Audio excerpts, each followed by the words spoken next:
What really happened with your host, Mike Rivero. You're listening to the Republic Broadcasting Network, where you'll find out what the Fukushima's going on. And aloha, America. Welcome to our show today. It's Friday, April 6th, 2018. Thank goodness it's Friday. Thank goodness it's Friday, or it's Pauhana Friday, as we like to say here in the Hawaiian Islands. We have got a lot of stuff to talk about today. The phone lines are open, 800-313-9443. Mike is in our control room, ready to answer the phone, put you on the air with your comments and questions. And, of course, in hour number 3, the lovely Lady Claire will be joining us again with her unique perspective on the world. So let's get right on into it. The Justice Department has missed the deadline to hand over FBI documents on the FISA warrant process, the Clinton Foundation, various other issues, details about just how it is that Hillary Clinton escaped prosecution for her Title 18 violations related to her private email server. And the Judiciary Committee has basically been trying to follow the normal procedures and get these documents, and the Justice Department has no legitimate reason to withhold them. So now the situation is amping up. They're talking about subpoenas. They're talking about contempt of Congress. They're talking about having Congress impeach officials of the Justice Department and the FBI. Impeachment is a process that is not restricted to just the president and the vice president. It can be used against any official that Congress feels is not doing their job. That is the teeth in the separation of powers and the 3 separate branches of government that are supposed to keep watch over each other, the way Thomas Jefferson set it all up. Now, investigators are starting to zero in on John Brennan's role in just how this dodgy dossier about Donald Trump, the one written by the former spy Christopher Steele, how did that come about? And basically, a lot of people are thinking Brennan might actually be in serious trouble. And, of course, a lot of people don't want him to be in trouble because he's got a lot of the secrets. So, John, all I can tell you is stay out of canoes. That's all I can tell you. Stay out of canoes. Now, an attorney for Trump, Jay Sekulow, and his senior counsel, Carly Gammill, appeared in a Washington, D.C. federal court to find out when they will be receiving documents related to the Obama unmasking scandal. And that is another serious issue. There are all these scandals out there, and official Washington is dragging its feet and obstructing and stonewalling and still hoping that Robert Mueller is going to try and find something with which they can take Trump down, because he's that outsider. Even though he's been compromised, he's going along with the agenda of the deep state for pretty much the most part, but that's not enough for them. They still want him out. And as far as Mueller's so-called investigation goes, it is clearly unconstitutional. And one of the reasons it has such a problem was reported by Greg Jarrett at Fox News, basically saying that when Mueller initially brought charges against Manafort, that Mueller is tasked with finding a crime that does not exist in law. Mueller was tasked with proving there was collusion between the Trump campaign and the Russian government.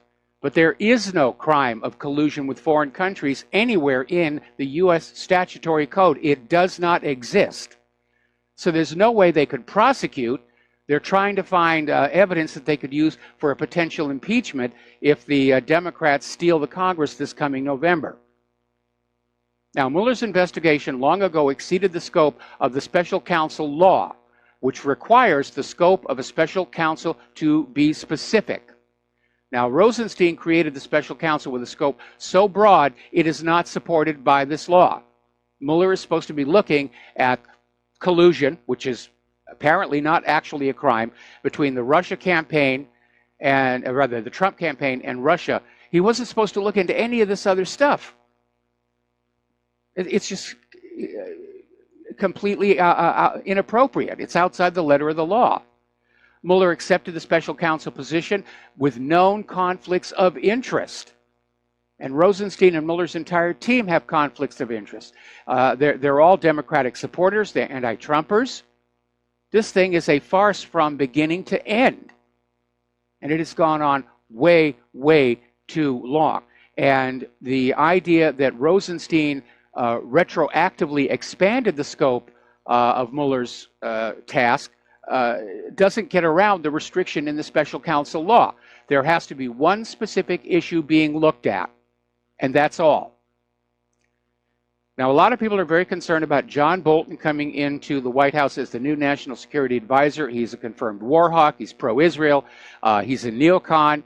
And all during his career, he's just always talking about, we got to attack these people. We've got to attack those people. And a lot of people were saying, why did Trump bring this guy in when Trump campaigned on the promise of reducing, pulling back from these foreign entanglements, these foreign interventions? And now, of course, it's come on out that John Bolton is Sheldon Adelson's poodle, and Sheldon Adelson called up the president and said, you know, in exchange for all that money that I gave you, and especially in anticipation of all the money I might be inclined to give you for November, you will bring John Bolton in. We're going to do a shout out now to our on-air affiliates who are just now rejoining our network. So again, we have the finest government that money can buy, not just Congress, but apparently now the White House as well. And it's one of the reasons why early on in the history of this country, there were strict limits on how much money any individual could give to a candidate or a politician to level the playing field so that ordinary people like you and I had the same amount of influence over the government as the ultra-wealthy.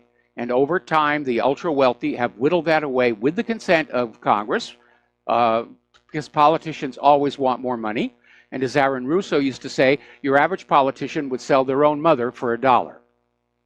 Now, getting into the war zones, the Syrian army is preparing to clear southern Syria of the militants. They've pretty much wrapped up the area around Ghouta. The militants there are leaving. They've surrendered their weapons. They're taking their families and they're going. So Syria is now starting to look down toward the south to take southern Syria and basically get the militants out of the Golan Heights.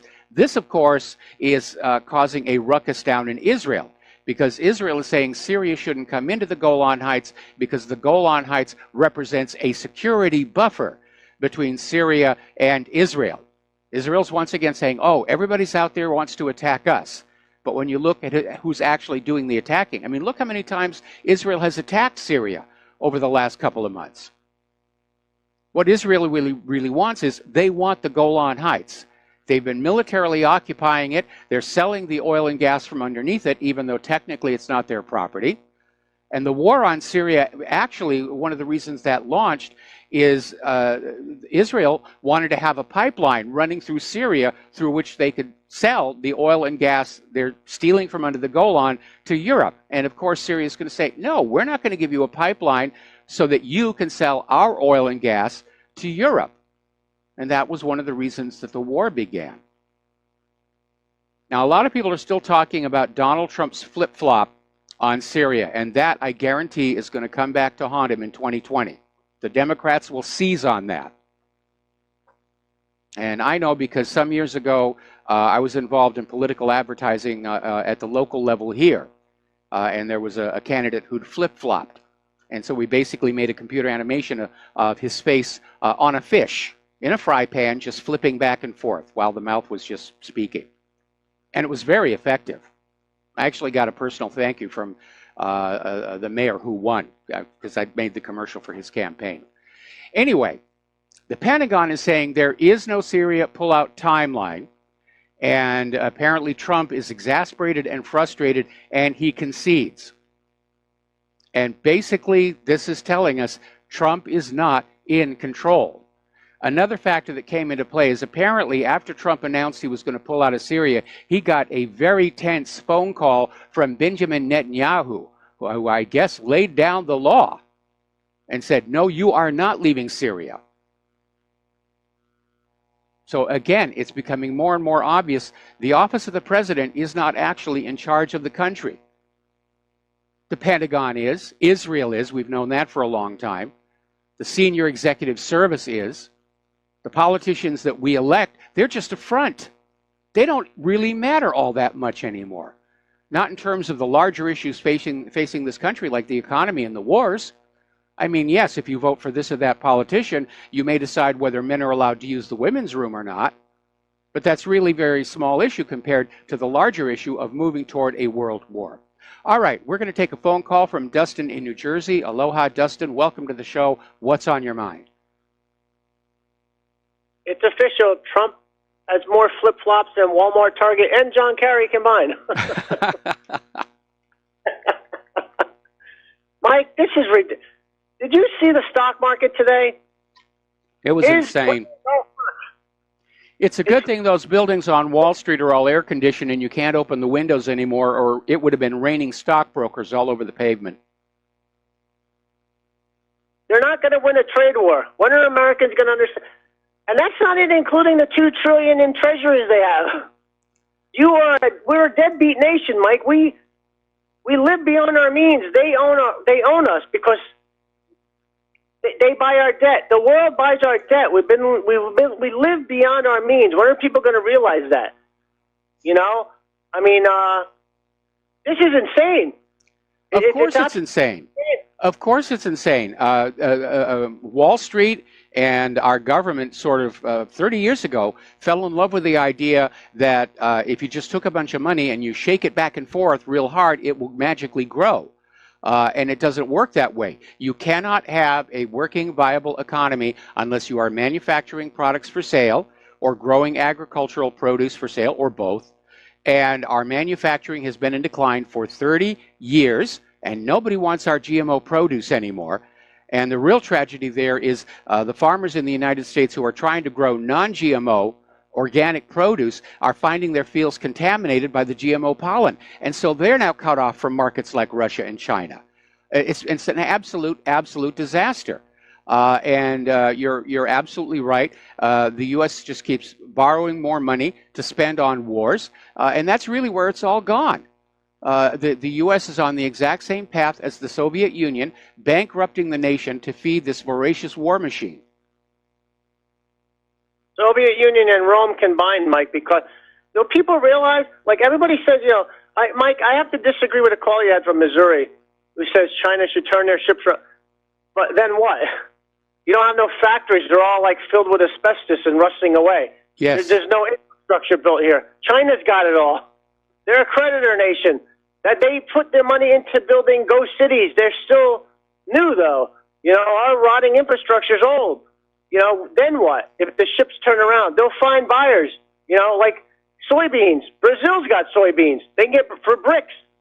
And Mike, on rare metals, this country needs rare earth minerals. We don't have, like you said to the caller, we don't have the ability to have these minerals in abundance.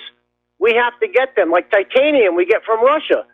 So this is a disaster, and we're going to lose, and we're going to lose bad. And then, like you said, they're going to have no choice but to start a world war, and it doesn't matter what the stock market is at the end of that day. They didn't think this through, Mike. Like, I'm looking at what they're picking. Like, they're just throwing stuff out, $100 billion in tariffs. Yeah, but the Chinese are playing like chess with picking certain things that they know they can get replacements for. You know what I mean? Like, we're just playing checkers. It's embarrassing. It is embarrassing. It is embarrassing. And I've been saying for a long time, the quality of thinking coming out of Washington, D.C., and I don't care how many degrees and plaques on the walls and statues and medals these people have, the quality of thinking is really not very good. They're thinking with their gonads rather than with their brains. And in fact, last night we were watching the news and talking things over, and I turned to Claire and I said, what's really scary is that I know how to run this country better than the people running the country. And she agreed with me. And that's really true. The people running the country are not the people who should be there. There are millions of Americans who are capable of making better decisions on behalf of the American people and the American nation. But everybody in Washington, D.C. is out to line their own pockets, or the pockets of their corporate sponsors, or Israel, or the war machine. And it's another reason why I think ultimately if we can avoid getting into a world war, the ultimate destiny of the United States of America is a Soviet Union-style collapse. And Mike, just explain to some of your listeners what would happen if the Chinese, I'll take the answer off there, if they jump the treasuries. Because that's, like I said, we're a deadbeat nation, basically. I hate to say it, we're a deadbeat nation. You know, we're not a creditor nation no more. We used to be, we're not anymore. I'll take your answer off your air, Mike. Thanks. All right, thanks an awful lot. First of all, you need to remember that the United States used to be a creditor nation, and it went from being the world's largest creditor nation to the world's largest debtor nation in the 12 years of Reagan-Bush, because all that money got spent on the Strategic Defense Initiative, which yielded little of any real military benefit.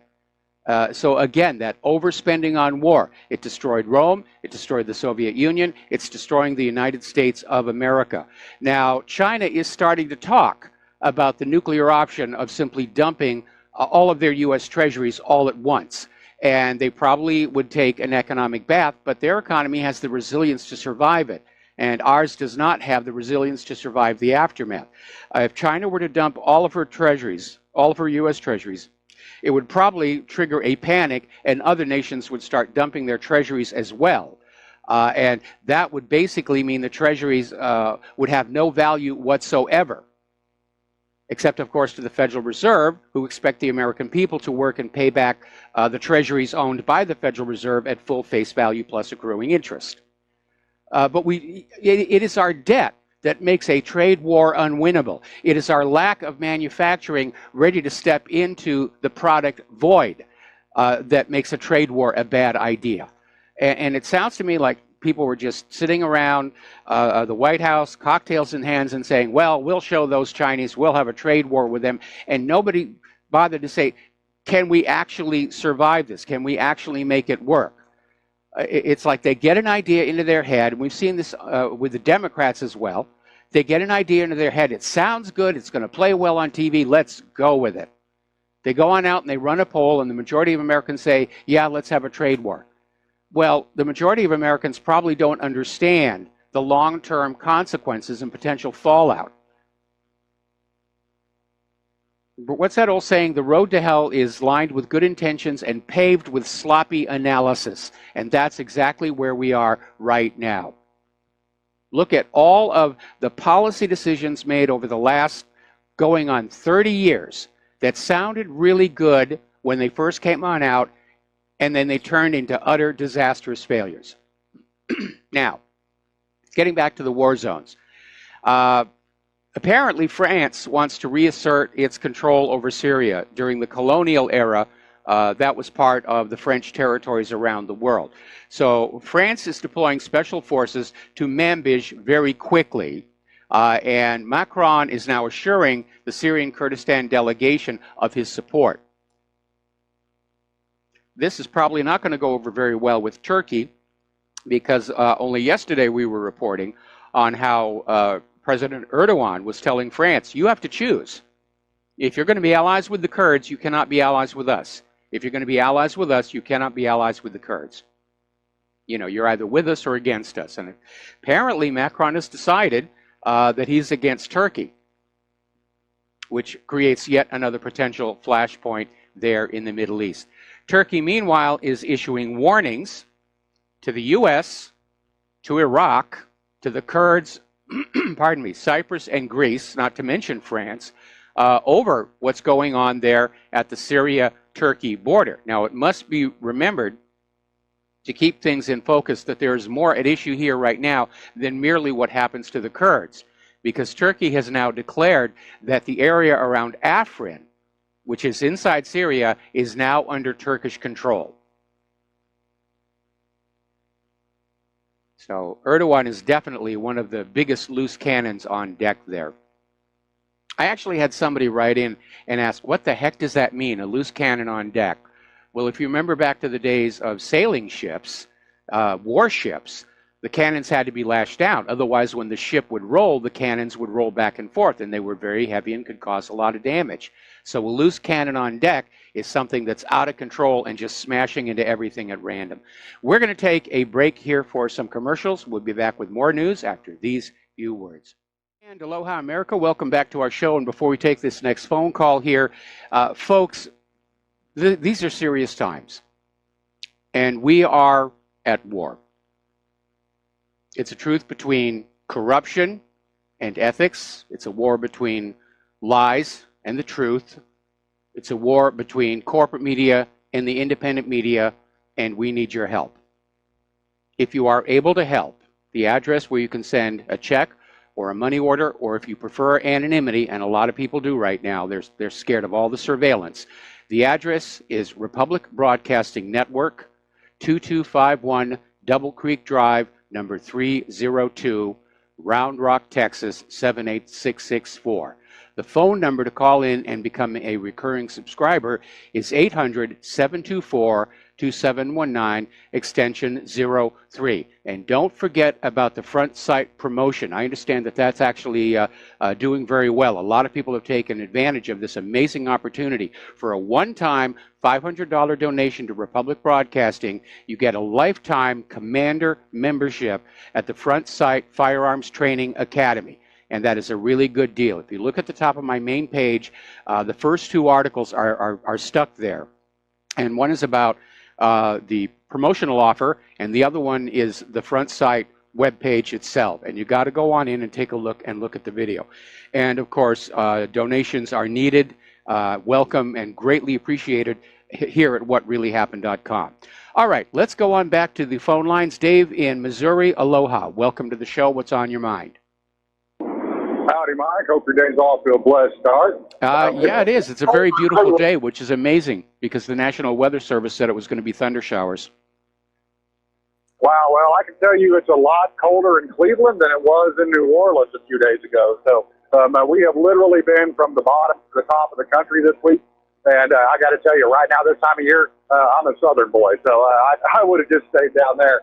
I want to second what you just said. I mean, your network, the avenues of the truth really are more critical right now than ever before, and we all are under assault. I mean, you can't turn on the TV, you can't turn on a radio station, open a magazine, read a newspaper without your senses and intelligence being completely insulted and assaulted.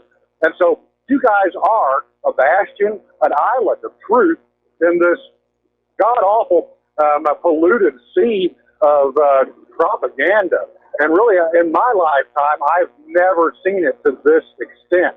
I doubt you have either. Who would have thought that America would be so backward as it is today?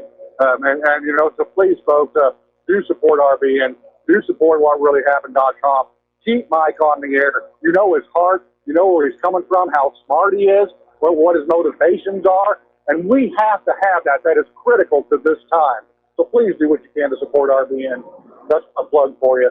Now, I want to kind of reply to Dustin. And I feel you got to get it. I mean, I spent my whole life in this. So I get his frustration. And my phone died out on me yesterday when I was talking to you. And this was the point I was going to. If we are going into a full-on trade war with China, and then let me caveat it by saying this. You look at China reaching out to the EU. I think all of this thing with Theresa May and the poisoning of the Russian diplomat and his daughter, all of this is a globalist play to try to defeat nationalism, which is on the rise in the world, and really the only prescription for a successful economic stability of a nation these days. Because when you get too interdependent, you see what happens. You lose your ability to support yourself. And then you are dependent on what could potentially be your enemy. So, the globalist traitors like the Clintons, the Bushes, the Waltons, the Rockefellers, so many of them, they really have tied a noose around the neck of the American people. And that noose is held by the Chinese. And so the rest of what I was going to say, and this might be completely off the wall and impossible to do. Okay, so if they dump their treasuries, the treasuries become useless anyway. Why not just zero them out and turn their ships around and put the pressure back on American corporations who exported our wealth to reinvest and do something? Yes, it's going to be a painful process. Yes, it won't happen overnight. But I still believe in the American entrepreneurial spirit. And if, then you come down to finance. Are the banks, the globalist banks, going to finance America's manufacturing recovery? I doubt it, because their whole angle is globalism. So, if everything is going to collapse under the weight of itself anyway, I say beat it to the punch and try to do what we can to pick up the scraps that we've got, create demand. Let our entrepreneurs and our factories can find the financing, the sourcing, the ability to do it, begin to step up and fill the consumer demand. That right now we are all hooked on China like crack babies. And so I'm just going to let it go at that. It may not even be possible. That could lead to a shooting war. We shouldn't be in this situation. But Bill, Hillary Clinton, the Bushes, Obamas, these free trading lunatic traders, they have us in this situation. And either we're going to die an economic death or we're going to die a military death. But either way it goes, we're dead. And so, my only point is to do whatever we can, even if we have to reinvent the wheel, zero out those treasuries, leave them hold garbage paper. What does that mean to us? We want to try the Fed banksters anyway. We want to dissolve that anyway. Okay, Dave, I'm sorry to cut you off. We got to do another break for commercials. Thank you for the phone call, and I'm going to have some comments when we come on back. And aloha, America. Welcome back to the show. And responding to this last caller, we all pretty much understand how great it would be if we start investing in rebuilding our factories and our infrastructure, and we start creating products that other countries want to buy and grow produce other countries want to buy. Unfortunately, it's a little more complex than that. The caller was talking about getting these banks to start investing in factories and so forth. But there's an ugly reality that we've seen throughout history, and that is that banks make much more money off of war than off of peace. Wars are the bankers' richest harvest of debt, and debt is what banks want to have. They want everybody living permanently in debt and permanently paying them interest. And that is one aspect we need to keep in mind. The other one, of course, is, and I mentioned this when Donald Trump was inaugurated, he came into office, there really wasn't that much to work with to try and turn this country around. All of the nation's wealth is locked up with the money junkies who are loath to part with any of it. In fact, if you want to see a good personification of a money junkie, think about Smaug in the Hobbit movies. That's a good idea of the mindset of a money junkie. They don't want to let any of it go. And the rest of our wealth is locked up in the military, which produces nothing of any real value. So we don't really have the capital to put into rebuilding our factories. The factories that are out there, the abandoned and closed factories, they're corroded, they're rusted, they're full of asbestos.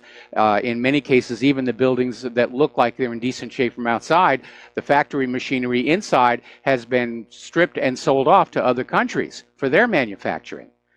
It took 30 years to get our manufacturing into this decline. It's not going to be repaired overnight. And of course, as far as the GMO agriculture, there's almost no way to take that back. Pollen lasts in the environment for like 2 years. If you grow GMO crops on your farmland and you want to go back to non-GMO, you have to allow the field to lie fallow, which means unused, for 2 years, for 2 seasons. Or you have to basically just burn it, which is what they did over in Hungary. And so we have to face the realization, what do we have to work with?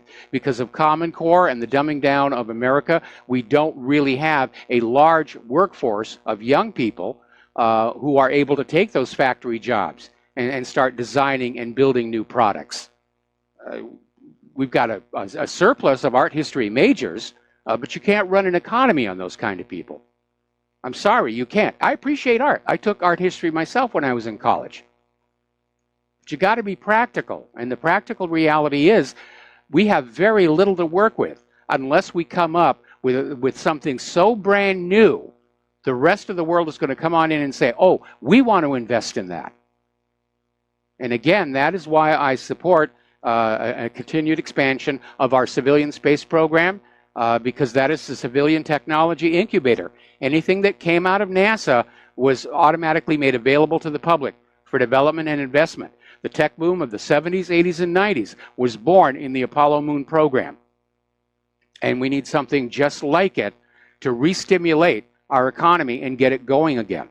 If we just sit here thinking we're going to compete with the rest of the world to manufacture the products that the rest of the world already knows how to manufacture better than we do, that's a fool's errand. We'll never catch up.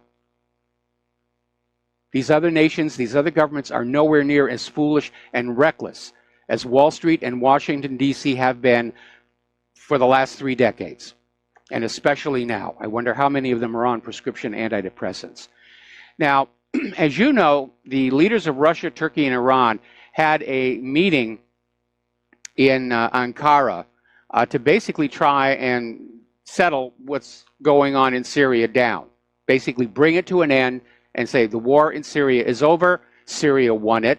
And over in Israel, Defense Minister Avigdor Lieberman is out there saying, no, this was wrong. You can't do this. You have to have the permission of the United Nations before you declare peace. And Israel's just upset that if the war in Syria stops, Syria's going to come on down to the Golan Heights and say, this really is our territory, it's our oil, it's our gas, and you need to get on out. That's what Israel's upset about. Forget all this talk about a security buffer zone. That's a constant and repeating ploy by Israel to grab other people's land. They'll build a fence and then they'll say, oh, we need a 100-yard buffer zone behind that. Then they start building on the buffer zone. Then they say, oh, we're sorry, we're going to change where the fence is. We need another 100-yard buffer zone. Buffer zone is Israeli code speak for we're going to grab another piece of land. Now, Britain has just opened a Persian Gulf military base in Bahrain. It's the first time they have done so in 4 decades. And they're basically saying that their concern is maritime security in the region to guarantee the continuation of oil shipments and goods from Asia to Europe. Well, they may be a little bit behind the times because remember, the purpose of that China One Belt, One Road project is to make the shipping of goods from Asia to Europe much faster and cheaper than it would be by ship. Now, obviously, the oil tankers are still going to be there as well. But as far as other goods, not so much. Let's take another phone call here. Ken in New York, aloha. Welcome to the show. What's on your mind? Aloha, Mike. I walked in a bit late. I just got home from work, but you're talking about manufacturing. Yes. And in electronics, do we still have the foundry capability for making base components like ICs, resistors, capacitors, all of the base things that you need for electronics manufacturing? Well, we still have some chip makers here, but the Asian chip makers appear to have gone past them. Israel came in many years ago and bought a major interest in Intel. And so Intel is now making their chips over in Israel. The reality is there are no more companies inside the United States manufacturing television sets. They're all from Asia. Even if it looks like there's an American brand name on there, that's all it is. The American television companies don't manufacture. They'll go to Asia. They'll say, we're going to order so many million of these TV sets, and you put our name on them. I used to be in that repair field at one time about 30 years ago, and we already saw Zenith going to Mexico. Yep. Spain was in Juarez. It was already going away back in the late 70s. But as far as I remember in manufacturing in the last 15 years, almost everything came from China, the Philippines, and I think maybe some of the better stuff was Malaysia and Singapore. Yeah. But they all do very good jobs there, and you might want to take a close look at some of your products, things that you use every day, and see where they're really coming from, because it is a requirement under U.S. law that the origin of the product be displayed there someplace. And when getting on back to the TV sets, at the end of World War II, there were 36 different companies in the United States of America manufacturing televisions. Now there are none. And basically, corporate CEOs just said, "Well, we don't need to get our hands dirty. You know, we can save money by just licensing the technology overseas." When Seymour Cray was still with us, and he was designing his latest generation Cray computers, he didn't even bother approaching the American chip makers. He went right to Japan because he knew the American chip makers just couldn't produce the high density chips that he needed for his supercomputers. Well, thank you, Mike. All right, thank you very much for the phone call. We're going to switch over to Mike in Fort Lauderdale. Aloha, Mike. Welcome to the show. What's on your mind? Sir, Newsweek 2 hours ago just fired across the bow. They took a federal court judge ruling out of Massachusetts and perverted Scalia's commentary on the Heller case and incorporated it at the U.S. This is Newsweek. U.S. court rules Second Amendment does not protect AR-15. They use the word assault rifles, and they use the term large capacity magazines.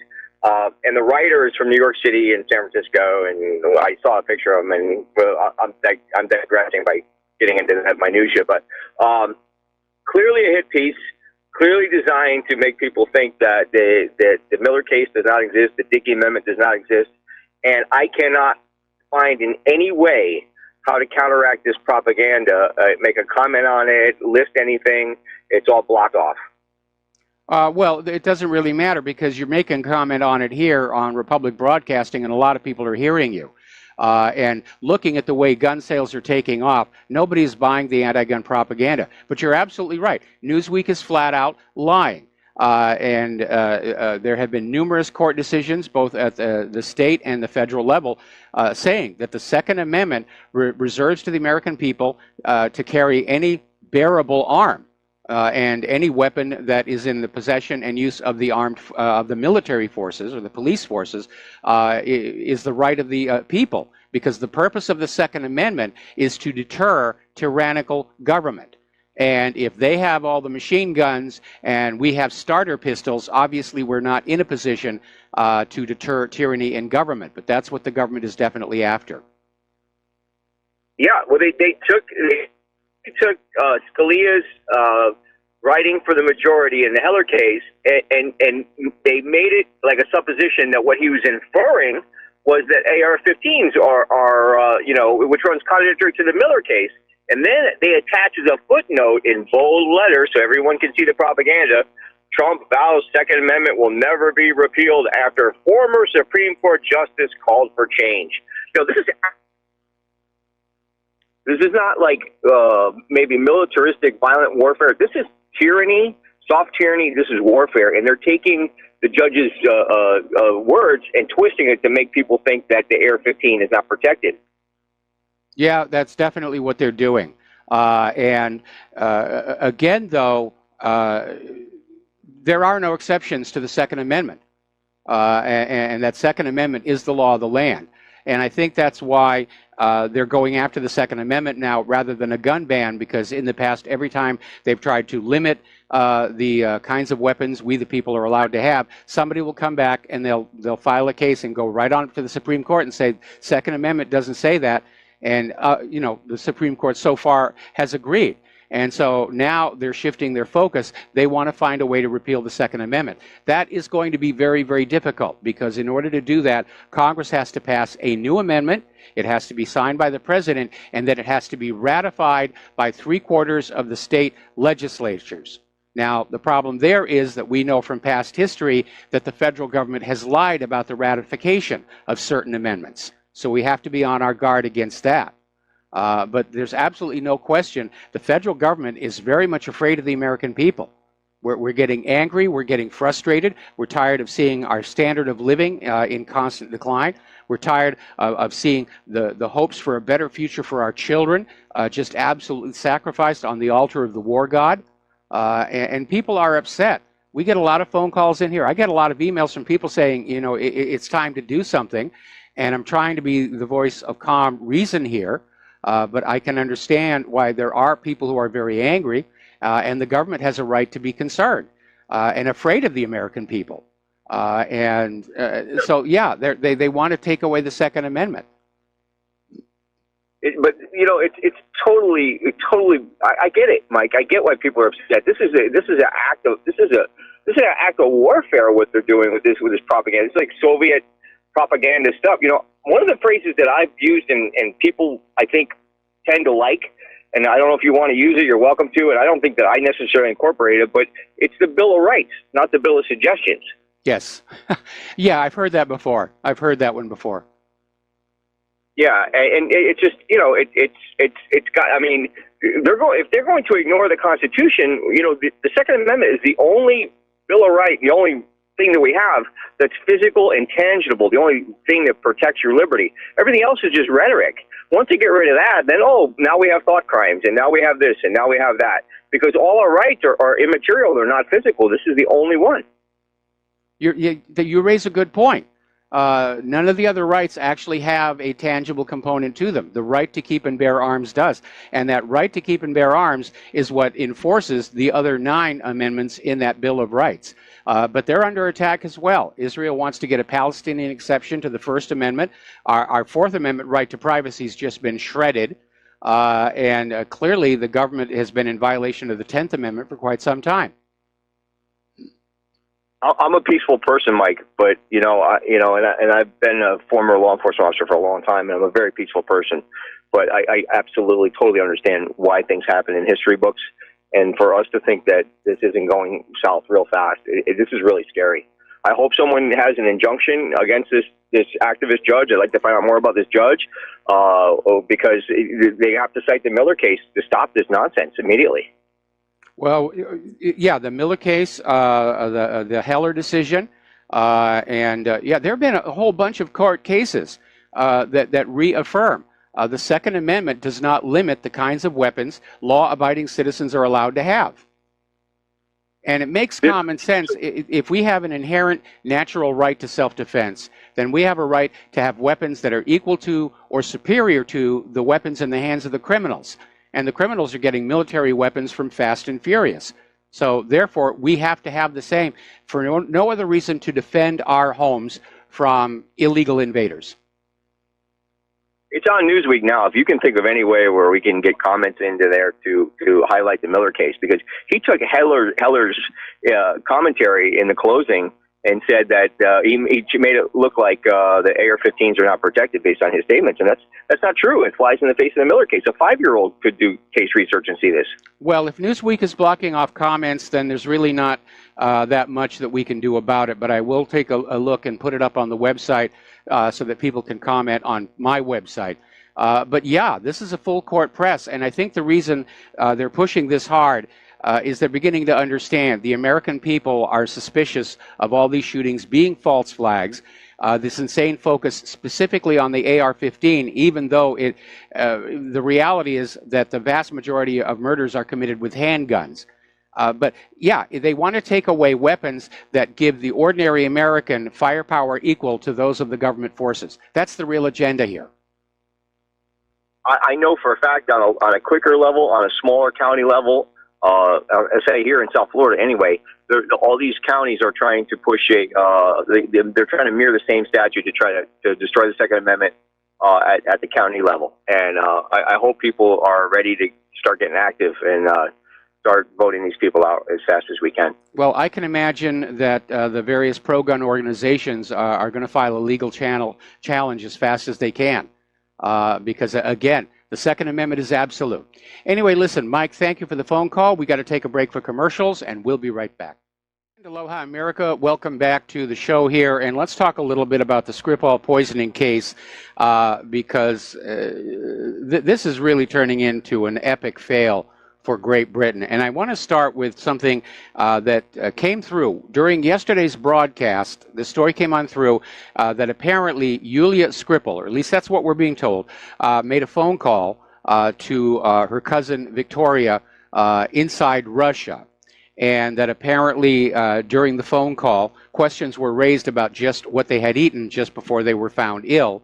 And somebody mentioned the possibility that they had been eating fugu. Which, of course, is very, very dangerous food to eat. But it struck me as kind of a little weird claim to make. So this morning I did a little bit of digging. Obviously, you're not going to get fugu in a pizza parlor. It's very hard to prepare. It's very high-end Japanese food. There are some Japanese restaurants around that same neighborhood, including one very high-end one. But as it turns out, fugu is banned across the European Union, and there is only one place you can get it in Great Britain, and that's a special fugu club in London, 77 miles away. So the fugu story is obviously somebody's attempt to sow confusion into the discussion, and that makes this supposed phone call between Yulia and Victoria suspect as well. And I think somebody was reacting to Britain's embarrassing performance at the United Nations Security Council meeting and tried to lay a false trail so people would go on off and talk about that rather than the reality that Great Britain still has absolutely zero evidence to back up their claims that Russia had anything to do with it. Now, Russia is now saying that through diplomatic channels, they have learned that 17 countries that have expelled Russian diplomats were pressured by the U.S. and Great Britain to do so, that they didn't actually want to do it, but pressure was applied to make it look like there's a unified front against those evil Russian fugu fish or whatever is going on over there. But apparently the result of that UN Security Council meeting, observers said that Russia basically demolished all of Great Britain's claims. And I think it was pretty much obvious that that was what was going to happen when Great Britain, again, no proof at all, resorted to simply regurgitating older lies to try and say, well, Russia's really bad, so let's just assume they're being bad again. And they were out there claiming that Russia was occupying Crimea, which is a variation on the theme of Russia stole Crimea. Russia is not occupying Crimea. There are no Russian tanks in the streets of Crimea. There are no Russian soldiers there. Crimea is now a partner with the Russian Federation. And that's the reality. So the propaganda, they're thrashing around and they're not getting traction. And I think that's one of the reasons they're so angry with the independent media, because they can't catapult the propaganda forward like they used to. Now, at the meeting at the Security Council, Russia's telling Britain, you know, you're playing with fire. And Britain is trying to get some kind of a provocation going. Remember, all of these countries, Britain and Europe, they're economically locked in with the United States. If the U.S. economy implodes, their economy will implode, and they, like the United States, desperately need an enemy to blame it all on. Okay. So we're coming up here on the top of the hour. Going to do a station identification. We should be hearing music right about now, I thought. There it is. Okay. Welcome to Professional Radio. We'll be back after station identification. Aloha, America. Welcome back to our show, hour number 2. The phone lines are open, 800-313-9443. And again, this is a disaster for Great Britain. The whole world knows that Britain had absolutely no factual basis for saying that Russia had anything to do with whatever happened to Sergei Skripal and his daughter Yulia. But they can't back down. They can't back down and say, oh, well, yeah, we were sorry, we made a mistake. That's one of the downsides of being the leader of a nation. Apologies are politically very expensive, and Theresa May is already very vulnerable. So they're just raising on this busted flush. And they're just making themselves look ridiculous here. Now, over at Cornell, there's a chemistry professor who basically came on out and said that Novichok is so simple that a lot of laboratories can make this stuff. It's not unique to Russia. That anybody could have made this stuff anywhere, including, obviously, Porton Down. And at this point, absent any samples being released for independent verification, we don't even know that it was Novichok. For one thing, the story now is that the Novichok was painted on the doorknob of the Skripal's home. They did not collapse until 7 hours after they'd left home. Novichok works much, much more rapidly than that. There are so many reasons to doubt this story, and especially in the recent history of the Dodgy dossier about Iraq, the Downing Street memo, Saddam's nukes, and so forth and so on. We should doubt it. We should doubt everything being said by any government anywhere absent incontrovertible proof. We should not believe anything that we're told. Beliefs are the chains that hold free minds slaves. From our very youngest age, we're taught to believe over thinking. We're bribed to rely on beliefs. Believe in the rabbit, you get candy at Easter. Believe in the fat man at the North Pole, you get a bicycle. Your own common sense. And just think things through. We know the West wants a war with Russia, China, at least a Cold War to justify bleeding the population for more weapons of war. They may want a real hot war to distract from the fact that all of these Western governments and the money junkies have destroyed the economies of their respective nations. And now they're looking for a scapegoat. They're looking for somebody or something to blame because it worked the last two times. Crash of 1907, World War I. Crash of 1929, World War II. Crash of 2008, and here we are, right on the brink. Now, over in Italy, their ruling parties are saying it was a stupid decision to expel all these Russian diplomats over the Skripal poisoning when there is absolutely no evidence Russia had anything to do with it. And they're absolutely right. The former president of the Czech Republic, Klaus, is also denouncing the expulsion of the diplomats. And he's also denouncing the extradition of the supposed Russian hacker to the United States, where I'm sure after appropriate waterboarding, he will confess to having hacked the DNC servers on behalf of Vladimir Putin. Now, Sergei Lavrov is very concerned about Washington's latest nuclear posture review, which lowers the threshold for the use of nuclear weapons. Now, previously it was threat of imminent nuclear attack or retaliation for nuclear attack, and I guess it's been lowered down to something like the president is having a really bad day. Now, over in Europe, they're starting to armor up. They've taken one of the infantry units and started arming them with upgraded M1A1 tanks at Fort Stewart, Georgia, to get ready for deployment to Europe.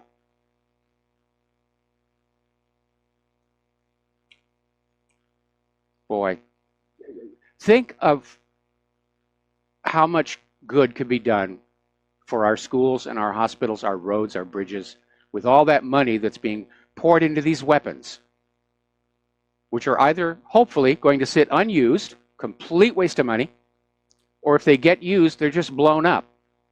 That's it. You probably ought to go into Google Earth and look for something called the Boneyard. It's out there in the western deserts. It's just square miles of military aircraft that were built and just sat there, were never used in war, and now they're just corroding away in the desert. Talk about a huge, hideous waste of money, not to mention the damage to the environment. We're going to do a shout out now to our on-air affiliates who are just now rejoining our network. Meanwhile, over in Ukraine, President Poroshenko has pledged to sign a decree in May to end the so-called anti-terror operation in Donbass and switch over to the United Forces operation on the territories uncontrolled by Kiev. Very long-winded, but what it signals is an escalation. So there's another flashpoint ready to go. Now, a little bit of good news regarding Iran. The European Union is once again reiterating they are unwilling to change or expand the existing Iran nuclear deal. They think it's just fine the way it is. Iran is not building nuclear weapons. Actually, they weren't to begin with. But Donald Trump, apparently getting more tense phone calls from Benjamin Netanyahu, who is out there saying, no, we've got to expand it. We've got to take away Iran's long-range missiles, because when we invade them, they might shoot back, and they're not allowed to do that under the rules that we just made up. And of course, Iran would be very foolish to surrender their long-range missiles. In fact, any country would be foolish to surrender any of their weapons of deterrence, given the recent history of the United States. The U.S. persuaded Iraq to give up their chemical weapons under UN supervision, saying this will guarantee the peace. Then the U.S. invaded Iraq twice. They demanded Syria give up their chemical weapons, which Syria did, to guarantee peace. And then the U.S. attacked Syria. They convinced Libya to shut down the beginnings of their nuclear program, saying this would guarantee the peace. Then they attacked Libya. Do you see the pattern here? I'm sure you do. You're all very smart, bright, perceptive people. And I'm sure that the governments of places like Iran and North Korea are also just as perceptive.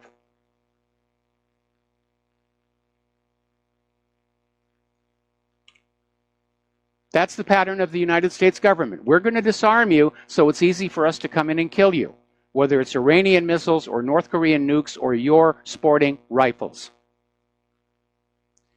Now, down in Israel, the Land Day protests, the protests for the right of return are continuing along the border between Gaza and Israel.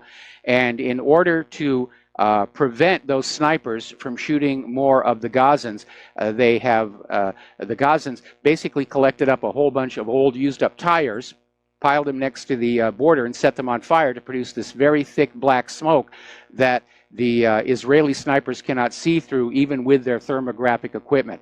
Still, the Israelis are firing, and 2 Palestinians were killed and another 250 injured. And interestingly enough, Israel's coming on out screaming about how the burning of the tires is bad for the environment. Look at what those Gazans are doing. It's horrible. They're just damaging the environment. Well, look about the damage to the environment inside Gaza from all the continuous wars and bombing. Continuing the provocations, apparently Israeli soldiers opened fire on Gaza fishermen, injuring 3. And these Palestinian fishermen were sailing along the coast of the Gaza Strip, and they were fired on with live ammunition. One of them is in critical condition. Now, the Israeli forces regularly detain and open fire on unarmed Palestinian fishermen while sailing off the coast of Gaza, fishing, trying to get food. And a part of Israel's blockade of the coastal enclave since 2007, citing supposed security concerns, requires Palestinian fishermen to work within a limited, designated fishing zone, the exact limits of which are decided by the Israeli authorities and tend to fluctuate a lot. So the Gaza fishermen may feel they're inside the designated fishing zone, but it may have been changed, and that justifies them being fired on. Now, this idea that this is all for security concerns is ridiculous. Does Israel really feel threatened by a boatload of fish? And apparently, more than 1,700 Jewish settlers, flanked by heavily armed Israeli forces, have entered the Al-Aqsa compound. It's another provocation. Netanyahu wants to start a new intifada, because then he's got a war that will distract the media and the Israeli people from his corruption problems. Now, I've never been a big fan of Geraldo Rivera, but I have to admit, this was a rare moment of honesty for him, and I have to applaud him. My hat is off to him. Geraldo Rivera was on The Five, and he was asked whether he ever regretted a story he had done. And in reply, he said that he regretted not supporting the Palestinians during the Second Intifada against the Israeli occupation and oppression. And he said he regretted chickening out and not adding his voice as a Jew. And that was a wonderful, honest thing for him to say. And so, of course, the Zionist Organization of America is now demanding Fox News fire Geraldo Rivera. Because you can't say those things. You can't show sympathy for the Palestinians. You can't portray them as humans with feelings. They're just clay pigeons. They're just shooting dummies for the IDF forces to train on. You can't say those other things. I hope Fox News stands firm. I hope they don't knuckle under as so many others have. Meanwhile, as you know, Netanyahu had his own flip-flop a little while ago. He'd worked out this deal with the United Nations where something like 16,000 of the refugees, African migrants, were going to remain in Israel, and the rest would be shuttled off to Europe. And that immediately met with huge protests inside Israel by the Israelis who want all the African migrants gone. Period. End of discussion. And if you say we're being racist, you're just being a Jew-hating anti-Semite who wants Hitler to come back and gas the Jewish babies in the oven. So apparently this has triggered another protest by people in Israel who are in favor of open borders. Israel has their own group of people who are saying the borders should be open.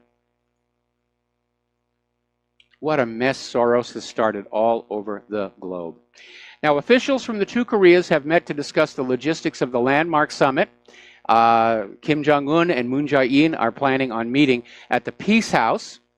There's this one little area of the DMZ where there is a secure, safe road that goes through the DMZ, and the Peace House is actually technically inside South Korea. This will be the first time a leader of North Korea has been to South Korea since the two nations were divided. And they're just going over the final details of protocol. Will Kim Jong-un be driven over to the Peace House in a car? Would he prefer to walk with a phalanx of bodyguards? All these little final details. All of these things are worked out well in advance. But this is really, really good, because I think when Kim Jong-un and Moon Jae-in get into that Peace House, they're going to say, the only way we can get the U.S. out of our mutual countries is to be one country. Because North Korea does not want to be attacked, and South Korea wishes the U.S. military would leave. And the U.S. military remains in South Korea on the justification that North Korea is this monster to be feared. And I would be almost willing to bet a jar of kimchi that that's what's going to come out of this meeting. I really think that's what they're going to decide. And maybe they'll just say, we're going to be co-rulers. It wouldn't be the first time. Rome was ruled by a triumvirate during part of its imperial history, where there were 3 co-equal rulers. So that might be the deal that they strike. Remember, everything that you think you know about Kim Jong-un has been fed to you by the same people who insisted Saddam had nuclear weapons. So I hope that works on out, because that would be one less area where war could break on out.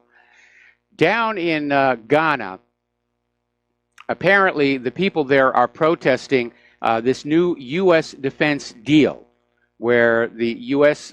Made a deal with the Ghana government saying that Washington would inject $20 million into the country's military. I guess it's a small military. But this would in turn grant the U.S. unimpeded access to military facilities, and the people of Ghana are seeing this as an affront to their sovereignty. And yes, it is. We're going back to a neo-colonialist age here. Let's take some phone calls here. Nick in England, aloha. Welcome to the show. What's on your mind? Oh, hello, Mike. Thanks for taking my call. I rang you about a week ago and I had a little chat about what was going on with this poisoning of the Russian spy here in the UK, and you've talked about it a lot, and just mentioning it just now. And I don't want to repeat everything that you've said recently, but I wanted to just focus on, I was watching the BBC last night, and the coverage of the UN, the Security Council, and the BBC correspondent, they were just talking that, Russia was just resorting to mockery and ridicule and sarcasm, and it was theatre. Meanwhile, the UK were reciting facts and leaving it to the international organizations to investigate, and Russia was trying to sow seeds of doubt, and they're the victim. And then the Moscow correspondent said, and all the conspiracy theories that originate from here, i.e. Moscow, is just trying to sow seeds of doubt. And I mean, this propaganda was just extraordinary. I mean, saying that somebody like me, I don't have the intelligence to work anything like this out myself. Yes, you do. And that I'm just being, Yes, you do. Well, not according to the BBC, I don't. According to the BBC, I'm just being played by Russian propaganda. It's embarrassing. It's just embarrassing. I have to pay for this in our taxes. Everyone in Britain is obliged to pay about £140, £150 a year if they own a TV to fund the BBC. And so, I'm funding the BBC to lie to me. It's just bizarre. We do the same thing here in the United States. I mean, over-the-air broadcast is on the wane. We're all paying for our cable service. We're required to have CNN. I wish I could get it turned off. But yeah, absolutely. We're paying to the media to lie to us, whether it's satellite radio like XM or Sirius rather, or cable TV. We're paying to be lied to, and the government is using our tax money to lie to us as well. And I've read that Constitution, and that's not in there. And the 10th Amendment says they're not supposed to just decide that they can do that. just going back to watching our UK ambassador to the UN, it was just an embarrassment hearing her talking about it's like Russia demanding the right to a sample. It's like the arsonist is turning the firefighter wishing to investigate his own fire. I mean, we're obliged as a matter of law under the treaties we've signed to give them the sample. And, Britain gave the world the rule of law. It's one of the things that we should be really proud of.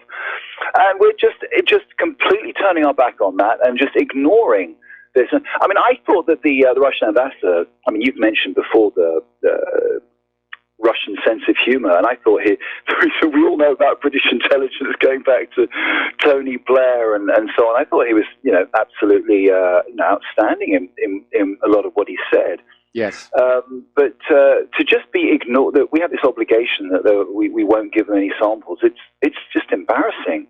But I'm just wondering if there's something I'm missing here, because, the comment that you came out with a little while ago that Putin said, look, if we wanted to kill this guy, he'd be dead, which I thought was a really brilliant comment. But I'm just thinking, if they really wanted to bump him off for whatever reason, I can't imagine why they'd want to do that, but they just get some local goon to do it and do a Seth Rich on him. I mean, why on earth would they go and do something, mix up some lethal concoction, bring it from somewhere in Russia, through some sort of diplomatic bag or something? You're absolutely right here. Throw it all over the letterbox. Okay, Nick,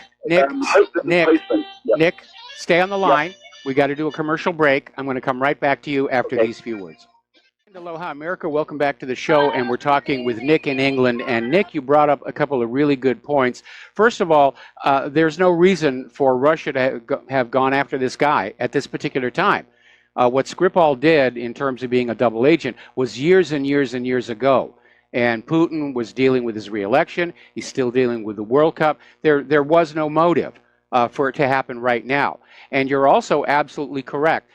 Intelligence agencies all over the world have long ago developed methods of assassinating people that leave no trace, that make it look like it's a heart attack, or they can fake a car accident, or something like that.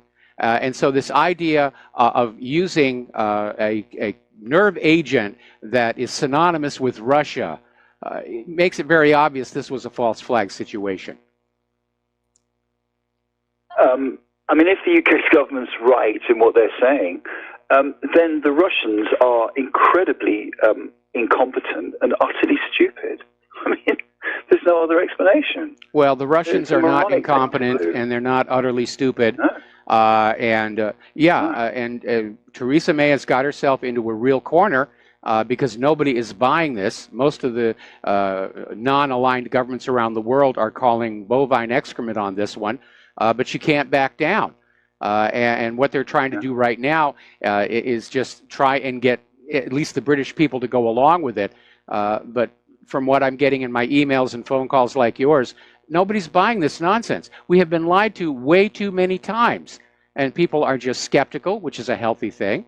And they're thinking this through for themselves. They're understanding why this doesn't make any sense. If you want to look for a motive to kill Skripal right now, it's because of his connection to Christopher Steele and that dossier that the Democrats and Hillary bought and paid for to try and use to smear Donald Trump. Well, you've often in the last few weeks I've heard you talk about the quality of thinking coming out of Washington and the quality of the politicians there. Well, I just think our politicians here, I think they're pygmies. I think they are really feeble, the quality of thinking and so on. It's an embarrassment what they're doing now. And I thought the Russian ambassador, the way he mentioned, repeated a lie a million times or whatever he said, people start to believe it. This is straight out of the Goebbels book. I thought it was really, really well put. And we are hearing it just time after time after time. And, the repetition of, we're right. How dare you question us? Everything we say is, we know what's going on because we've seen all sorts of evidence, but we can't possibly tell you what it is. You have to trust us. It's pathetic.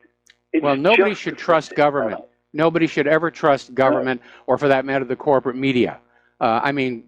everybody who was ever double-crossed, lied to, betrayed, or used had it done to them by somebody they were told they could trust. And there's a life lesson embedded in there.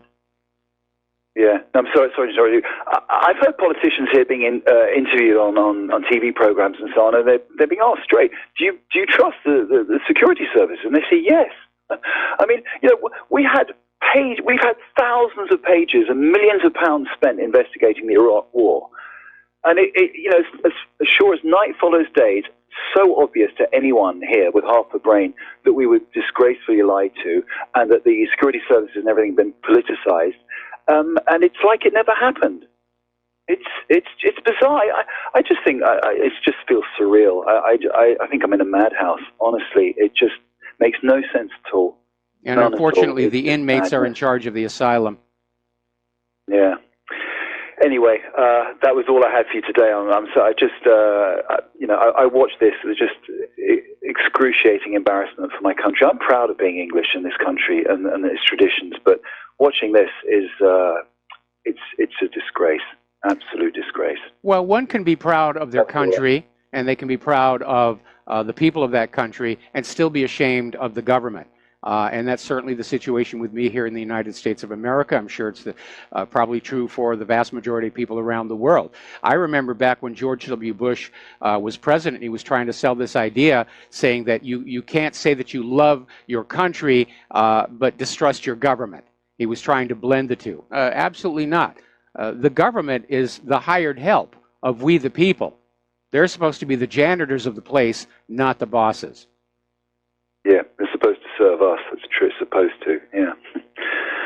Oh, well. Anyway, well, that's all I had for you today, Mike. Thanks very much. All right, thanks an awful lot. We're going to let you go. We're coming up at a commercial break, so I'm going to hold off taking any more phone calls. But until the commercial break, here's a very alarming story.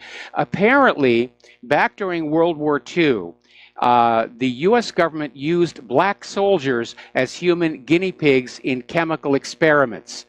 And about 60,000 U.S. soldiers were enlisted in a classified chemical weapons testing program in which soldiers were enclosed in gas chambers and exposed to various chemicals. And one of the surviving veterans of that, Roland Edwards, said that they were told they were being tested to see what effect the gases would have on black skins. And we're going to take another break for commercials. Back with more phone calls after these few words. Aloha, America. Welcome back to our show. We're going to go back to the phones here. John in Little Rock, thank you for waiting so patiently. And what's on your mind today? Yeah, I want to talk about Fox News. And I want to talk about Sean Hannity and Geraldo. You see, Fox News is owned by the House of Saudi Arabia. So Sean Hannity and I thought it was owned by Rupert Murdoch. It's partly owned. He sold one share to the House of Saudi. Look it up. Okay, one share. Well, you see, they got to be careful what they say. They can't say nothing bad about Saudi Arabia. Otherwise, their checks will get cut. You feel me? Okay. Yeah, you finally figured it out now. That's all I want to say. All right. Well, thank you very much for the phone call. We're going to let you go and switch over to Lenny in California. Aloha, Lenny. Welcome to the show. What's on your mind? One share, huh? Yeah. Yeah. I'm. My figure is about the same as yours, Mike. All right. But anyway, I want to give what I have termed an unconfirmed report on the real reason of the Skripal case. And when I say the unconfirmed, I mean the reason the Western so-called media won't report it. All right? And that is at the end of the Eastern Ghouta assault by Syria, Russia, Hezbollah, okay, they found, I think right at about a total of 11 Israeli Mossad, British MI6, and CIA operatives there. Now, they had also found them in Aleppo when Syria and Russia and Hezbollah took out Aleppo to clean Aleppo of the terrorists.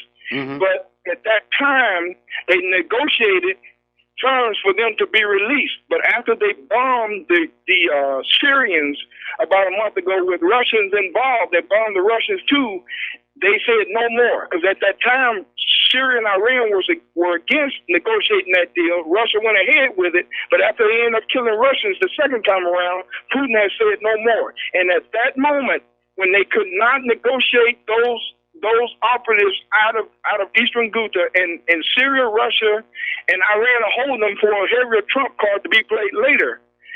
After they found them there, that's when the Skripal case broke, and that's when the fires broke out in Russia, burning up that theater full of women and children. And that's when 4 more fires, if you notice, were set right after that. They went insane. Yeah. No, I was very suspicious about those fires inside Russia. First of all, that they were happening, and second, why they were being given so much media coverage. Exactly. So, and that's the thing, all to make Putin look bad, but also the Skripal case was also right before Putin's election. So they just they had nothing else they could do but go after Skripal and make Putin look bad, but they were doing anything to get Putin and the Russians and Syrians and Iranians to release those operatives. But they haven't been released, and I hope they don't. I hope they parade them before the world one day. With that being said, Mike, I got a bone to pick with you. Okay. Because it just irks me, man, every time I hear you say it. And so I'm going to put it in the form of a question. What's a Gazan? I'm sorry? What is a Gazan? You keep referring to the Palestinians as Gazans. What is a Gazan? Well, it's somebody who's entrapped inside that giant open-air prison called Gaza, and I'm not the only one who uses that particular term. But yeah, Palestinians also includes the people in the West Bank. Exactly, but do we call Palestinians Gazans now? I never heard that term before here the last year or so. No, I've seen it in several places, and that's why I started using it, because it does specify a subset of the Palestinians who are trapped inside Gaza. Yeah, I hear what you're saying, but, out of respect for the Palestinians and their identity being wiped off the face of the earth, I would still like to refer to them as Palestinians in Gaza. Point taken. I appreciate it. Okay, anything else? That's it, sir. Thank you. All right, thanks an awful lot. We're going to let you go, and we had one of our callers who got tired of waiting and hung up, so the phone lines are now open. Okay, the U.S. State Department is okaying a potential $2.5 billion, with a B, sale of military drones to Germany, which of course is good news for Northrop Grumman and Airbus Defense and Space. So they're selling the hardware all over. And obviously, all this tension is really good for arms sales all around the world. The U.S. defense contractors are very happy about all this.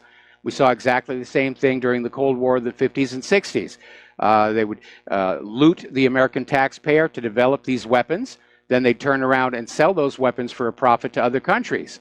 And the American people did not get to share in any of those profits. It's quite a sweet deal for the defense contractors, and it is one of the reasons why Eisenhower did warn us about the military-industrial complex in his farewell address.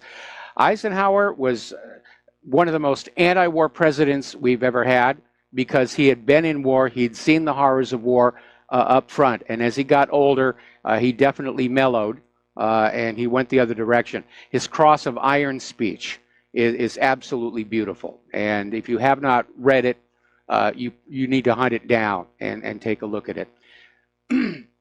Now, a lot of people are talking about this recent revelation that Sinclair Broadcasting basically constrains all of its own TV stations to report the exact same news in exactly the same way.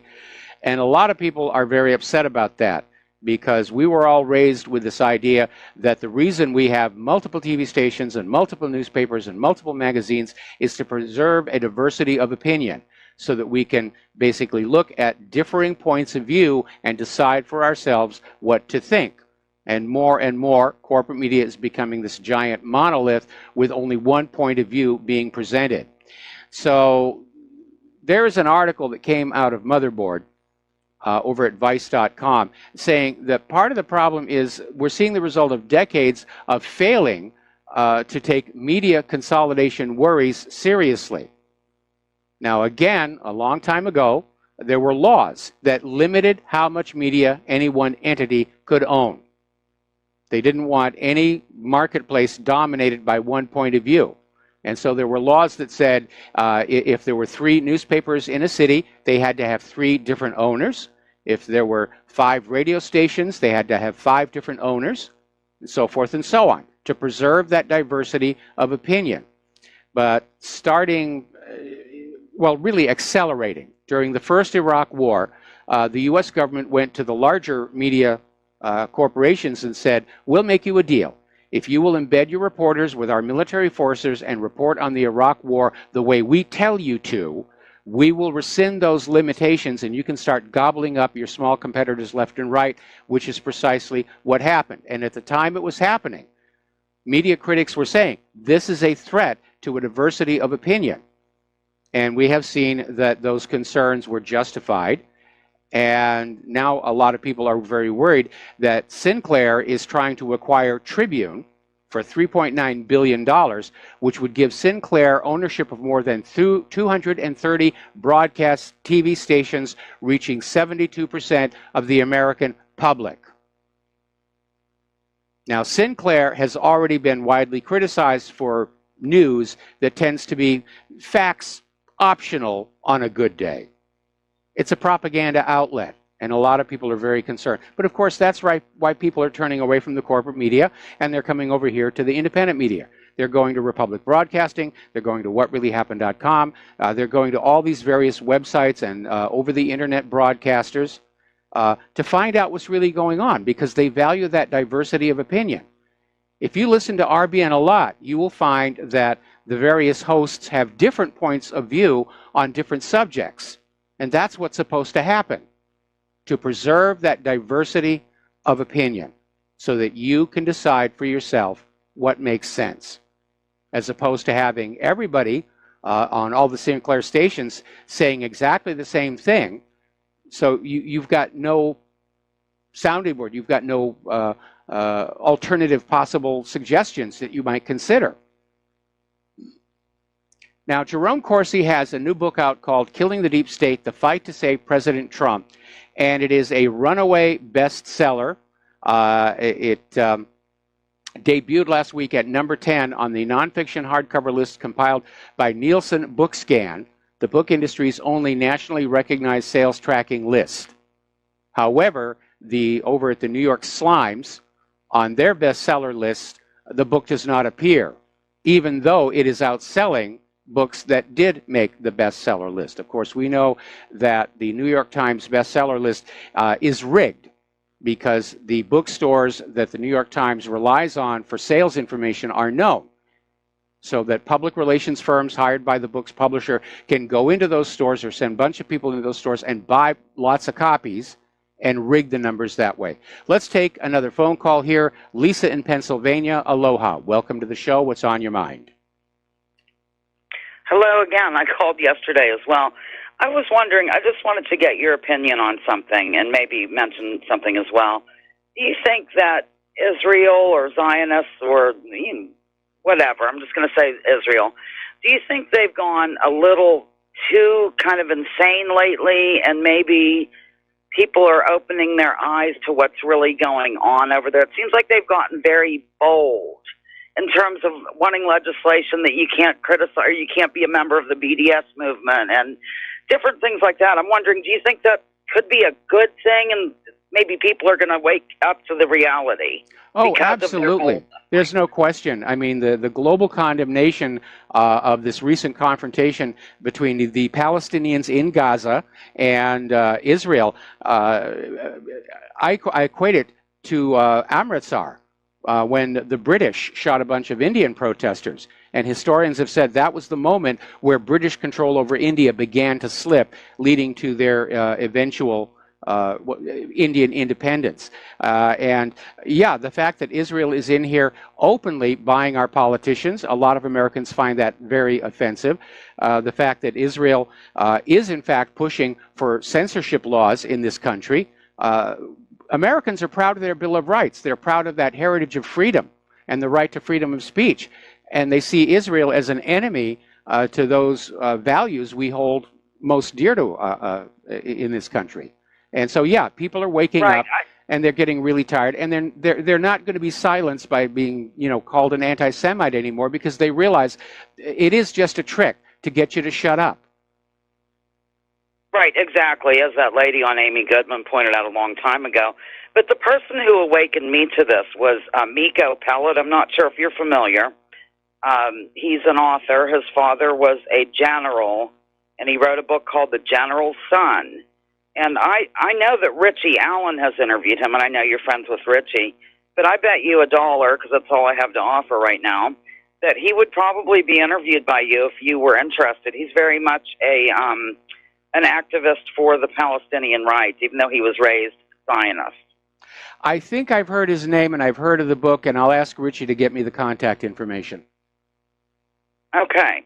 All right, well, that's really all I have. I just hope something good comes out of this, because it's so very sickening, the whole situation over there. Yes. And trying to explain to people, I do have something good on my side in terms of that, is that I used to practice the religion of Judaism, so coming from me, it seems a little less harsh. Do you know what I'm saying? Whenever I explain what's going on, they think, well, Lisa must know something about it. She, to speak out this way. So yes. I do the best I can. Well, thank you very much for your help. Works. Well, thank you. All right, have a good day. We're going to let you go. And before we take this next phone call, because we are coming up on the top of the hour and the Lady Claire, there's one story I really did want to get out today. Yesterday we were talking about this 78-year-old man in England. He was at home. His wife was upstairs sleeping, and two young men broke into his home. And in trying to defend his home, he stabbed one of them, who died. And the police arrested him on suspicion of murder. Well, whether it's the public backlash, outcry, or just somebody higher up in the ranks who said, you got to be kidding me, the man has been released. There are no charges. They just let him go. And finally, some common sense.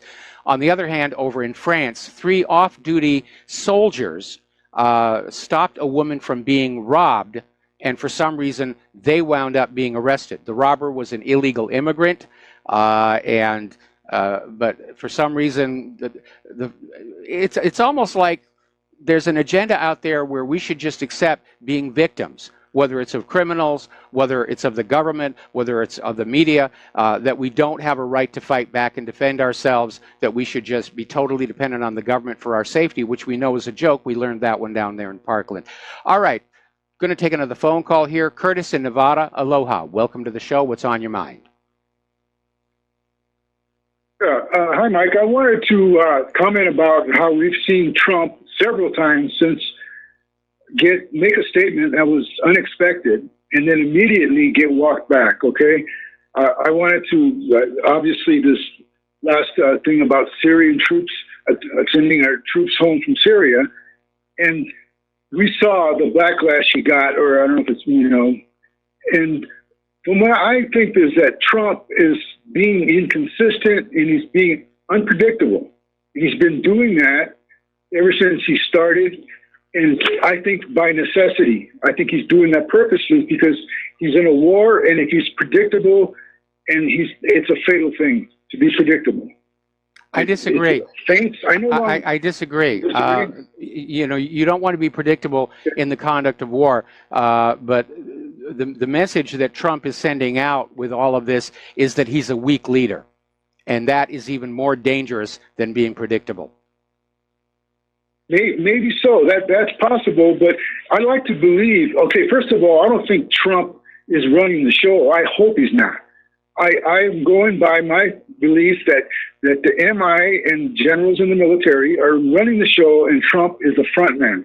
So one of two things could be happening when he does this, and he's done it several times, is that, number one, he could be actually jumping the script, okay? And his own handlers are walking up and say, wait a minute, mister, we're not there yet.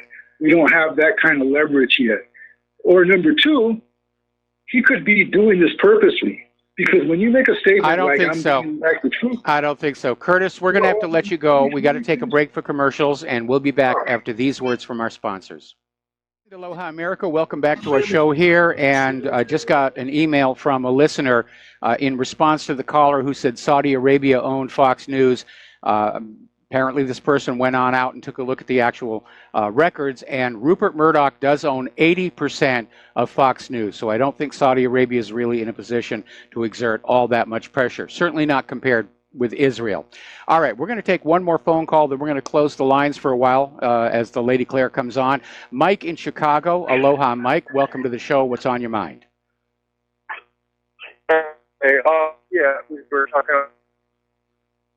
Okay, we've got a real bad phone connection. Can you put your mouth closer to the microphone and try again? Oh, I might not be able to talk. Somebody was telling me that the Palestinians, if you look at the word, you know what the word race means. It means, what Arabic, white, black, Chinese. But what he's saying was that the Palestinians are not a race. Well, and the Palestinians are the direct genetic descendants of the biblical Hebrews.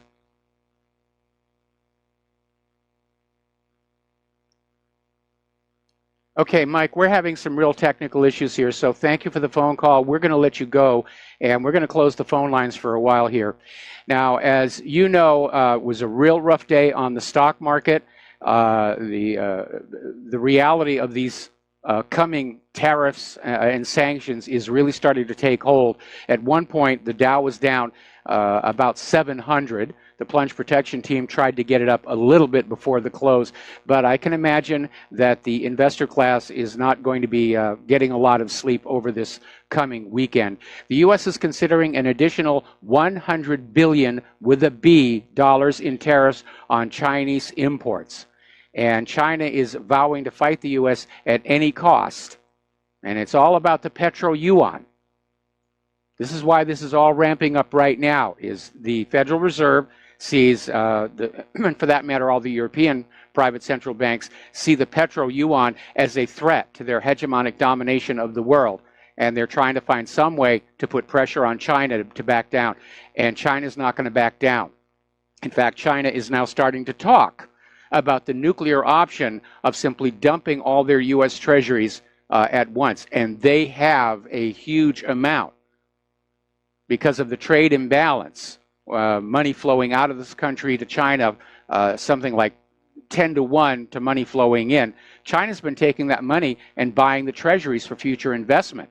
But at this point, they may be realizing that a treasury bond really isn't that good of an investment anymore, and they may be ready to weaponize them. And in fact, Donald Trump may be thinking this could happen because Trump is now warning investors we may take a hit and that they should be prepared for pain in the market. But he says, we'll be stronger for it. That's like saying that if you hit yourself in the head with a hammer, you'll be smarter afterwards. I don't think so. We're going to take a break for station identification. We'll be back with the lovely Lady Claire after these few words.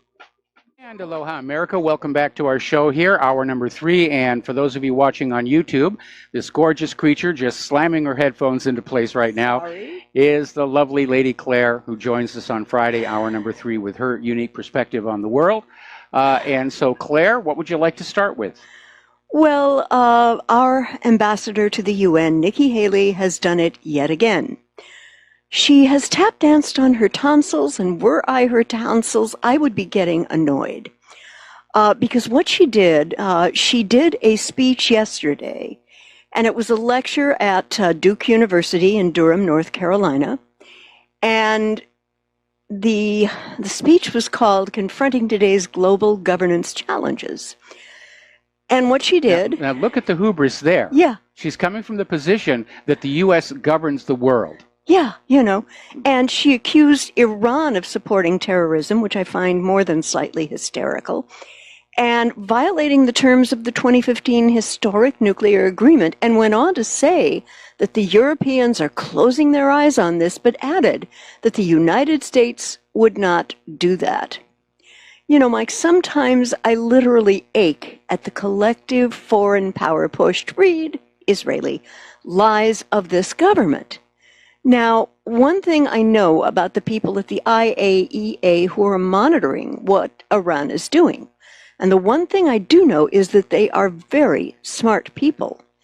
And if these people say to me and the world that Iran is complying with the P5+1 agreement, I seriously doubt that either Ambassador Haley or President Trump can actually come up with evidence to the contrary. And yes, you know, I'm not diminishing Nikki Haley. She does have a college degree.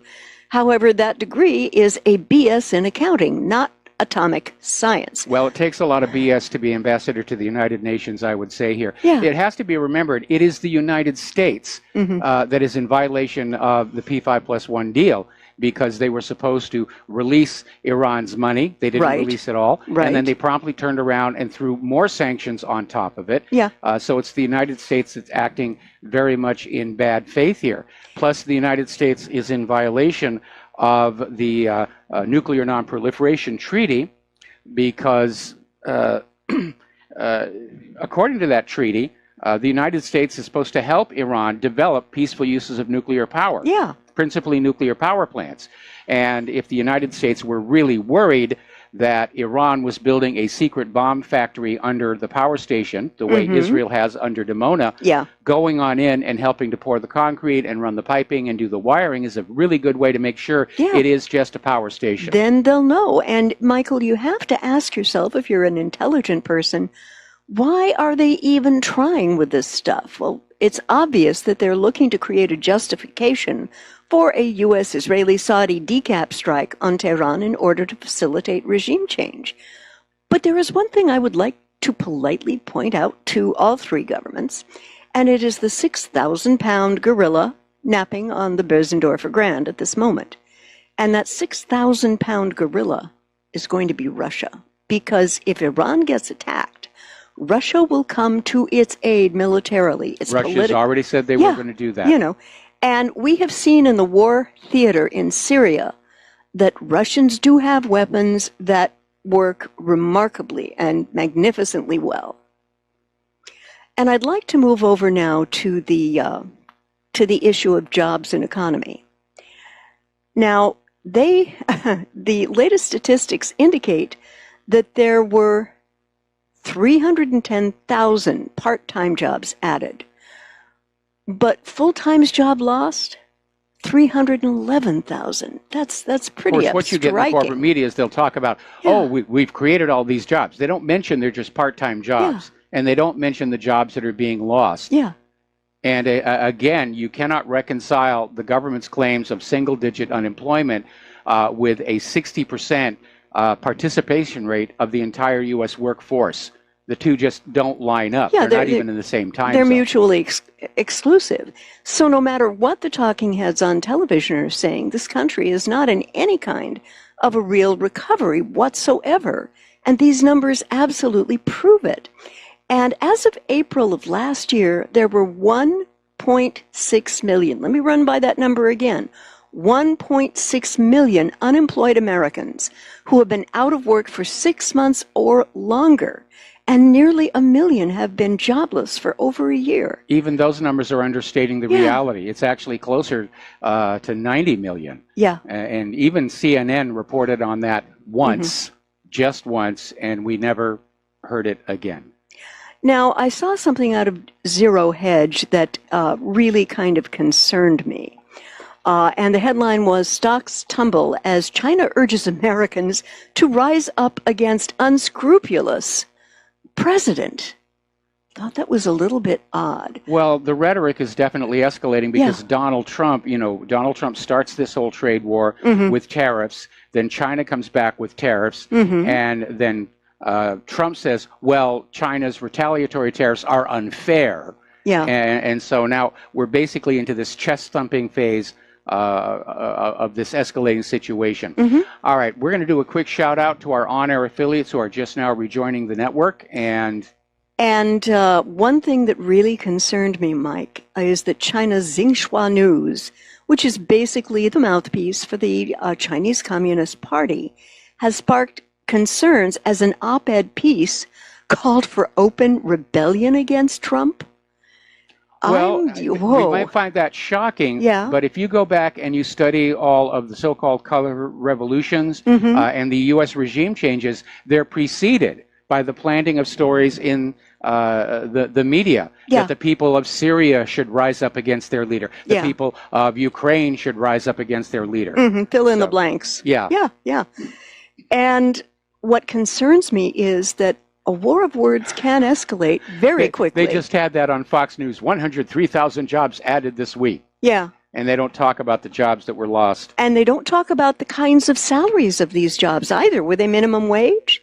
Yeah, I mean, that's been a big part of the decline of the American standard of living, is that people have lost jobs with decent wages and salaries that allowed them to pursue the consumer economy, and they've been forced to accept jobs at a much lower rate of pay. And we're being driven downward and downward into third world standard of living, which is part of the globalist agenda. Mhm. Plus, mix in with that, we're in a wartime economy. All of the wealth is being sucked out of the country to feed the war machine. Yeah. And here's another article from Global Research. It's a Canadian blog, pretty sober. And the writer is an MD. And the title of this article is Psych Drugs and Guns Don't Mix. And what this guy says is that the most infamous of those psychiatric drug-induced criminal behaviors happens to be the uniquely American epidemic of mass school shootings, of which the Parkland, Florida shooting is just one of the most recent ones. And not so usually well publicized are the acts of asocial behavior, poor judgment, which includes actions as impulsive thefts, inappropriate sexual conduct, physical assaults, homicidal thinking, suicide, drug-induced psychotic episodes, etc., etc., etc. And I have a little caution to say to anyone who has teenagers right now, and you've gone to your doctor and they're saying, well, we really think we should put your kid on an SSRI medication. Please, before you follow through on that, look at the following website, www.ssristories.com. Yes, we have a permanent link to that from my own article on these medications. And Claire, you hit a point that we should amplify on. This idea of mass school shootings is unique to the United States. Mhm. It's unique to the present gun grabber age. You have other countries where guns are quite common and prevalent. Switzerland, Israel, many countries where guns are just an accepted fact of life. They don't have these school shooting issues. No. Okay, so there's something going on here. Now, of course, we know that a lot of these shootings appear to be set up and allowed to happen, encouraged to happen, to push that gun grabber agenda. And the reason they're not spending a lot of time on that YouTube shooting is because it was an Iranian woman, not a white male. Remember, they were pushing that whole thing about the mass shooters are always white men. No, they're not. No. And of course, she didn't use an AR-15, she used a handgun.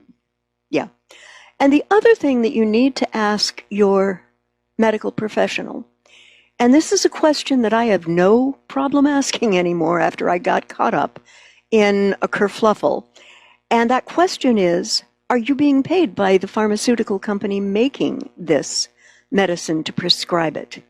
Because there are ways to find out. That's a very common problem. We ran a story here, I think earlier in the week, about the huge amounts of money doctors are being paid to prescribe opioids. Yeah.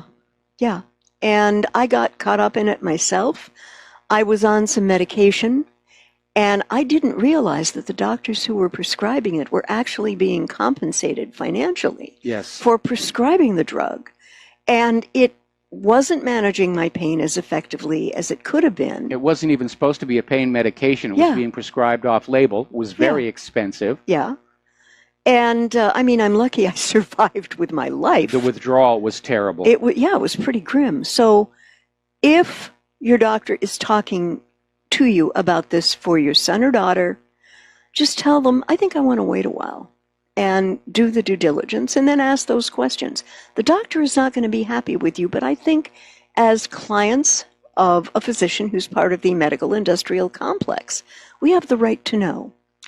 You know, just because a kid is moody doesn't mean he's mentally ill or depressed. No. Kids in adolescence, they go through mood swings. It's part of that whole transitioning to a whole new hormonal, endocrinal reality. Which, of course, Margaret Mead said didn't exist. But it does. And everybody goes through it. I went through it. Claire went through it. You went through it. It doesn't justify being medicated. When I was a kid, there was no such thing as attention deficit hyperactivity disorder. It was called the teacher is boring me. Yeah, exactly.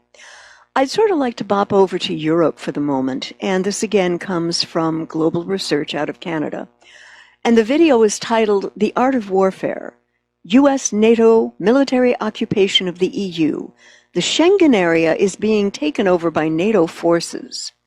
And the European Commission presented the action plan on what they called military mobility on the 28th of March, right, the last week.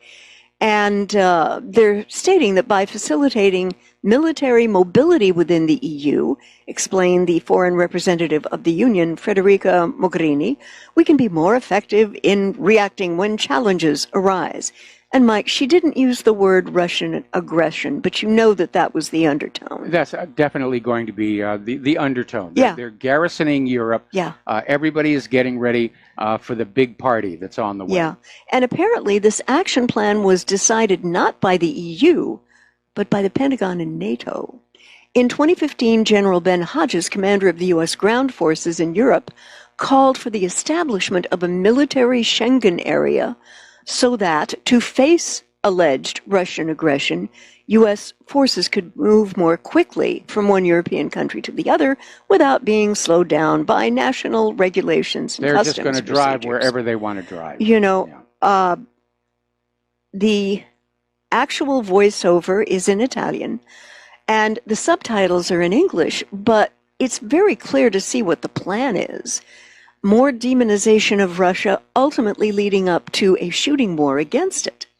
You know, I would love to see a potential meeting between Trump and Putin de-escalate the preparations for war in Europe, but there has been so much that's been invested into it.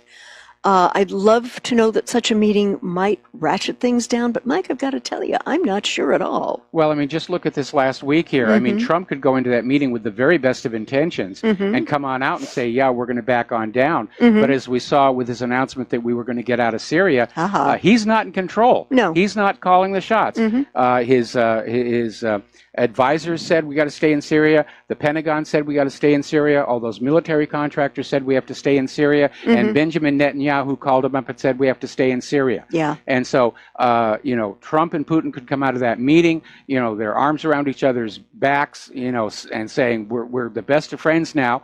And then the military-industrial complex will say, no, we've got to have that war with Russia. Wall Street will say, we've got to have that war with Russia. Yeah. And Trump will back down. He is telegraphing to the world that he's actually a very weak leader, and he is not in control. And that, I think, is going to scare a lot of people. If anything, it brings us closer to the possibility of a nuclear exchange. Because these other countries that have nuclear weapons, they don't know who's in charge.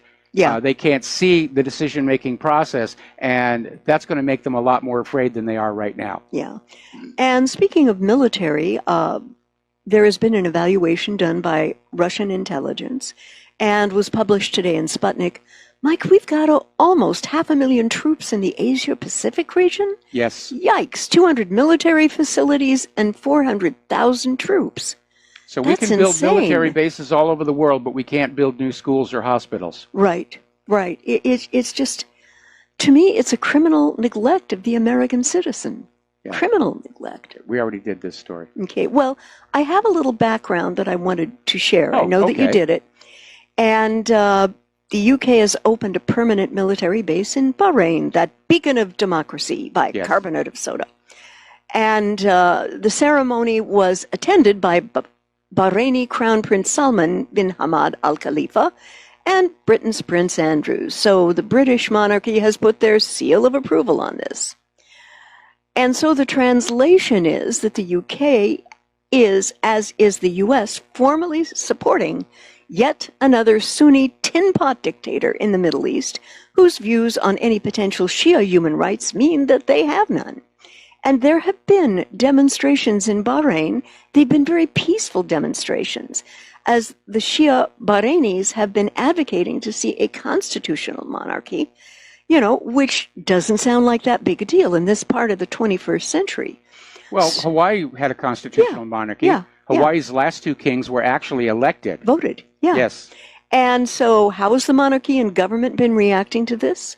They have not only been putting peaceful demonstrations down with extreme prejudice, its police and military have violently attacked and tortured the peace demonstrators, and the first responders who kept them alive then sentenced them in kangaroo courts to outrageous sentences, which had no justification in the facts of their actions. So Bahrain is treating these people the way Israel's treating the Palestinians. Oh, absolutely. And the British monarchy, represented by Prince Andrews, has put its stamp of approval on this behavior by the Bahraini government to represent him as their front man for this event. And I am sorry, Prince Andrew, but in light of the way the Al Khalifa monarchy is treating its people, you should be ashamed of yourself for participating in this event. The UK could have found some other place to establish a larger military presence in the Middle East, which at least has some notion about and protection of human rights. Well, unfortunately, Iran said no. Yeah, I know. That would have been my first thought, but yeah.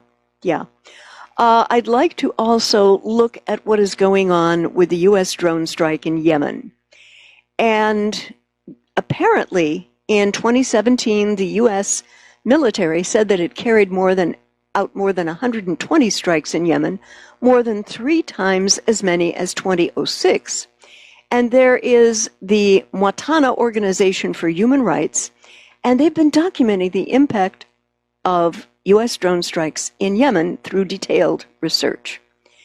And they investigated 8 drone strikes and ground operations and found that the U.S. operations were responsible for the deaths of at least 32 civilians, including 16 children and 6 women, injured 10 other, including 5 children.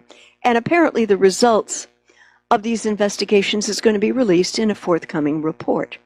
And Mike, if there was ever a way to ensure perpetual war to satiate the moneyed, blood-craving elites of the U.S. military-industrial complex, the U.S. government has certainly gotten this down to a science. Yeah, go into a country, start blowing up civilian infrastructure, killing civilians, women and children.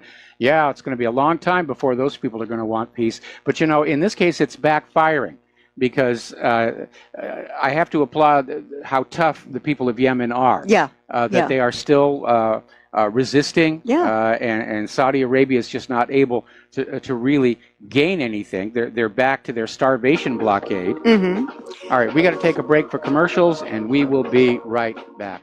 Aloha, America. Welcome back to our show, and Claire, please take it away. Well, as we all know, there have been more protests close to the Israeli borders, with Hamas and Israel threatening each other as to what they're going to do. And Israel's far-right government has tried to position its killing of protesters as self-defense while portraying them as terrorists. Israeli military officials, though, are beginning to think that this could backfire. It already has. And they say that they're not confident that they have the crowd control capacity to deal with tens of thousands of Gazans, which they may have, at the border. And my observation about this is that the Israeli government, in its usual fog of hubris, just doesn't at all comprehend how horrific the optics here already are. And it will get worse, particularly if such demonstrations are led by women, children, and infants in their dad's arms. Well, interestingly enough, Fox News was just now showing the clouds of smoke coming from the tires that the Palestinians in Gaza had set on fire to try and prevent the snipers from killing people. But apparently the snipers are just firing blindly through the smoke. They can't see. That's right. So they have no idea who they're Which means hitting. They're pulling the trigger on people that they're not a threat. They can't say, I saw this person, it looked like they were a threat. Yeah. They're not seeing them at all. 2 killed so far, 250 injured. Anyway, we're going to go ahead and grab ourselves a phone call. James in Ohio, aloha. Welcome to the show. What's on your mind? Hi, Mike. I just got some very interesting news on the war on opiates. Of course, I'm in Ohio, and Kasich is governor. He ran against Trump. I don't really know his voting record, but I'm assuming he's a rhino from some of the things he said. A while back, a couple of years ago, I think, they made a law that Kasich's panel that he convened on the opiate problem made a law that unless you have pain caused by cancer, which is pretty much intractable pain, you could only get a maximum of 100, the equivalent of 100 milligrams of morphine per day, which means a lot of people got, their pain meds cut more than in half. But today, I was told that, and this person was told this at 2 different pharmacies. If the pharmacy, say you have a prescription for 90 opiate pills, and it's just opiates, and the pharmacy runs out, you just don't get them. You can't go back and get more when they get a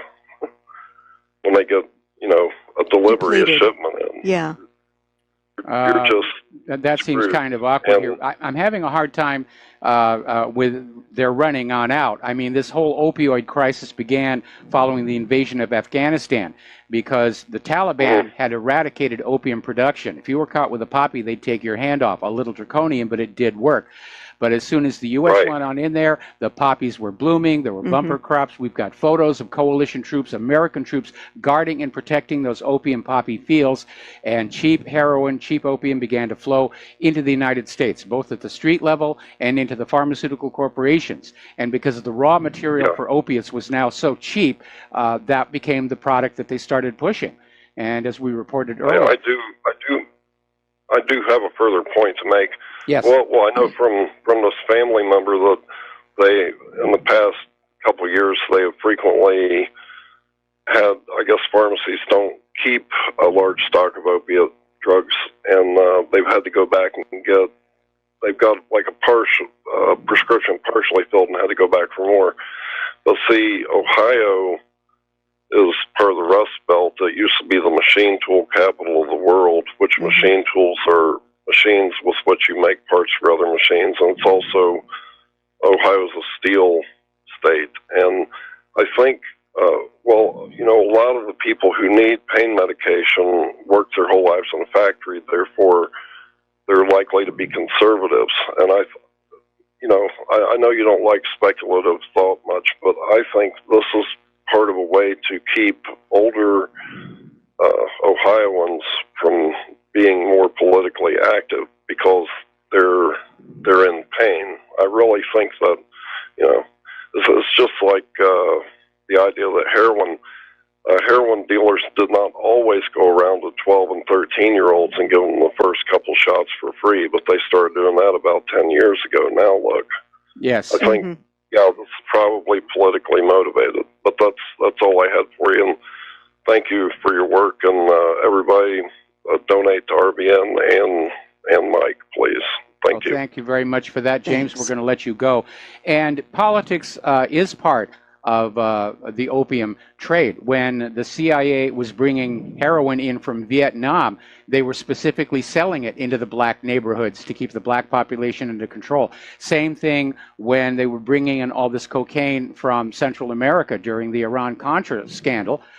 It was being funneled into the black neighborhoods. That's why they got people like Freeway Ricky Ross to just make sure that all that crack was going into the black neighborhoods to basically keep them poor, to keep them under control, to demonize them. So yeah, there's a lot of politics involved there.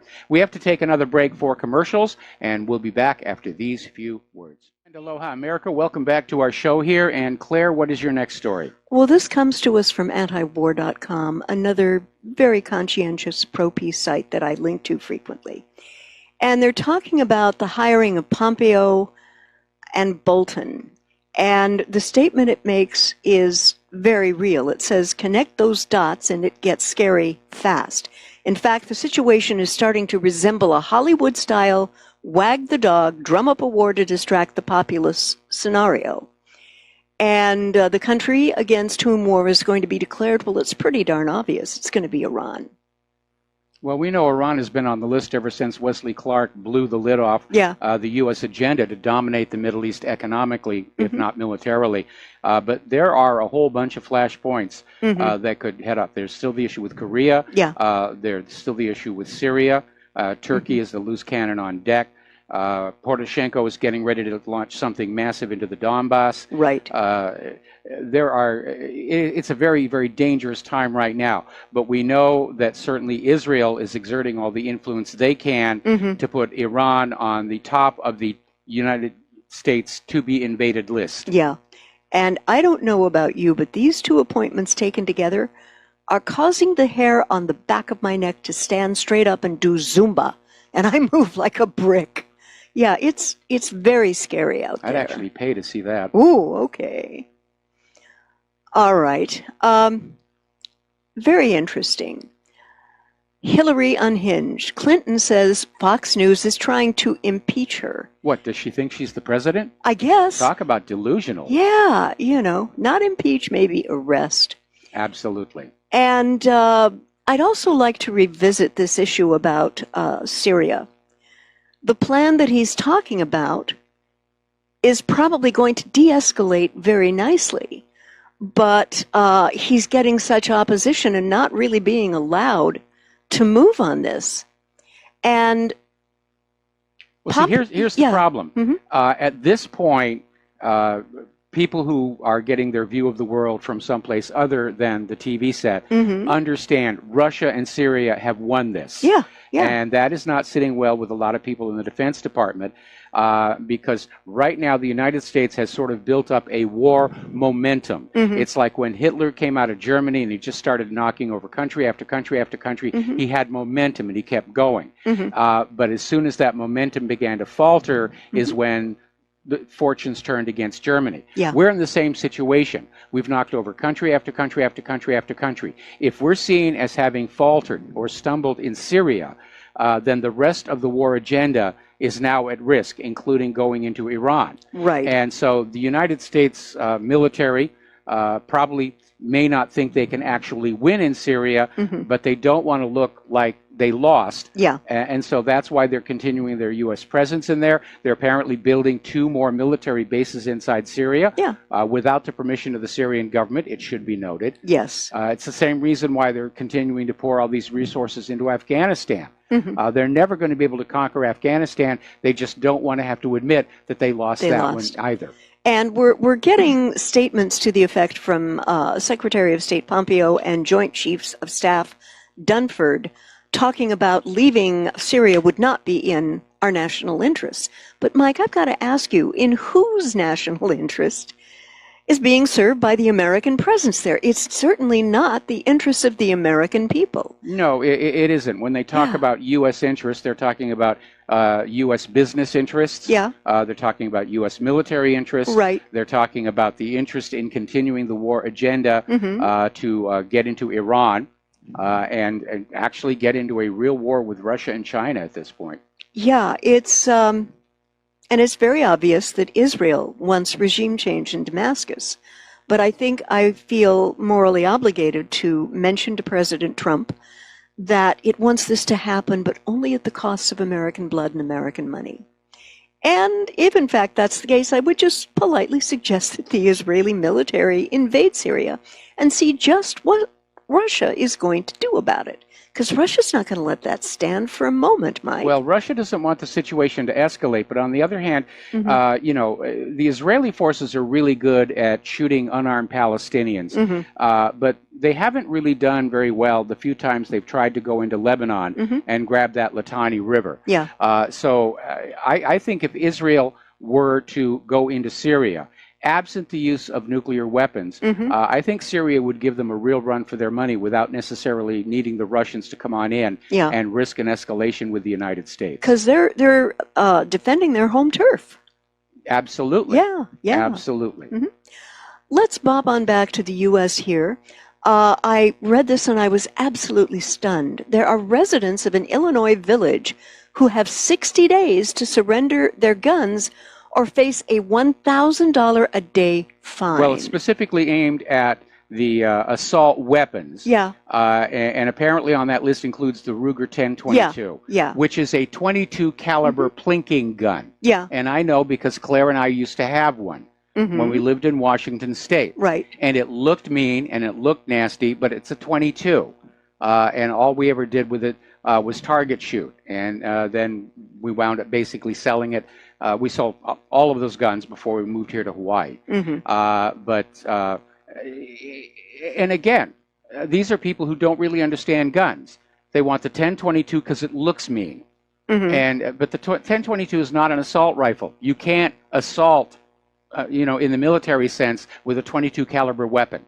Okay. It's just absolutely impossible. And again, real criminals, real killers use small guns, handguns, disposable guns, rifles, long guns like the 1022 or the AR-15 account for single-digit percentage of crimes. But the reason the focus is on the assault weapons is the goal is not the safety of the American people. No. It is to basically reduce our ability to stand up to tyrannical government, which is the whole point of the Second Amendment. Yeah, yeah. And the disputing of this law, I would like to hope, should go all the way up to the Supreme Court, and the Supreme Court should hear it.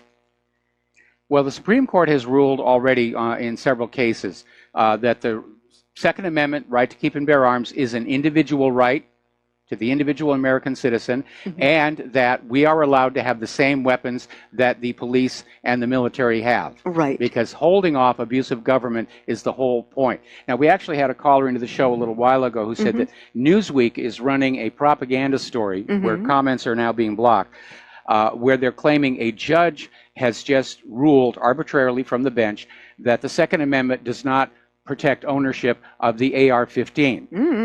And there have already been these other court decisions that said, yeah, it's protected. But this is the real push. They want those sporting rifles because if there's a confrontation between the government and the American people, the government wants the government to have all the military weapons and machine guns, and they want you all to have starter pistols or even better airsoft guns. Yep. Once the attitude is, it comes down from Hitler.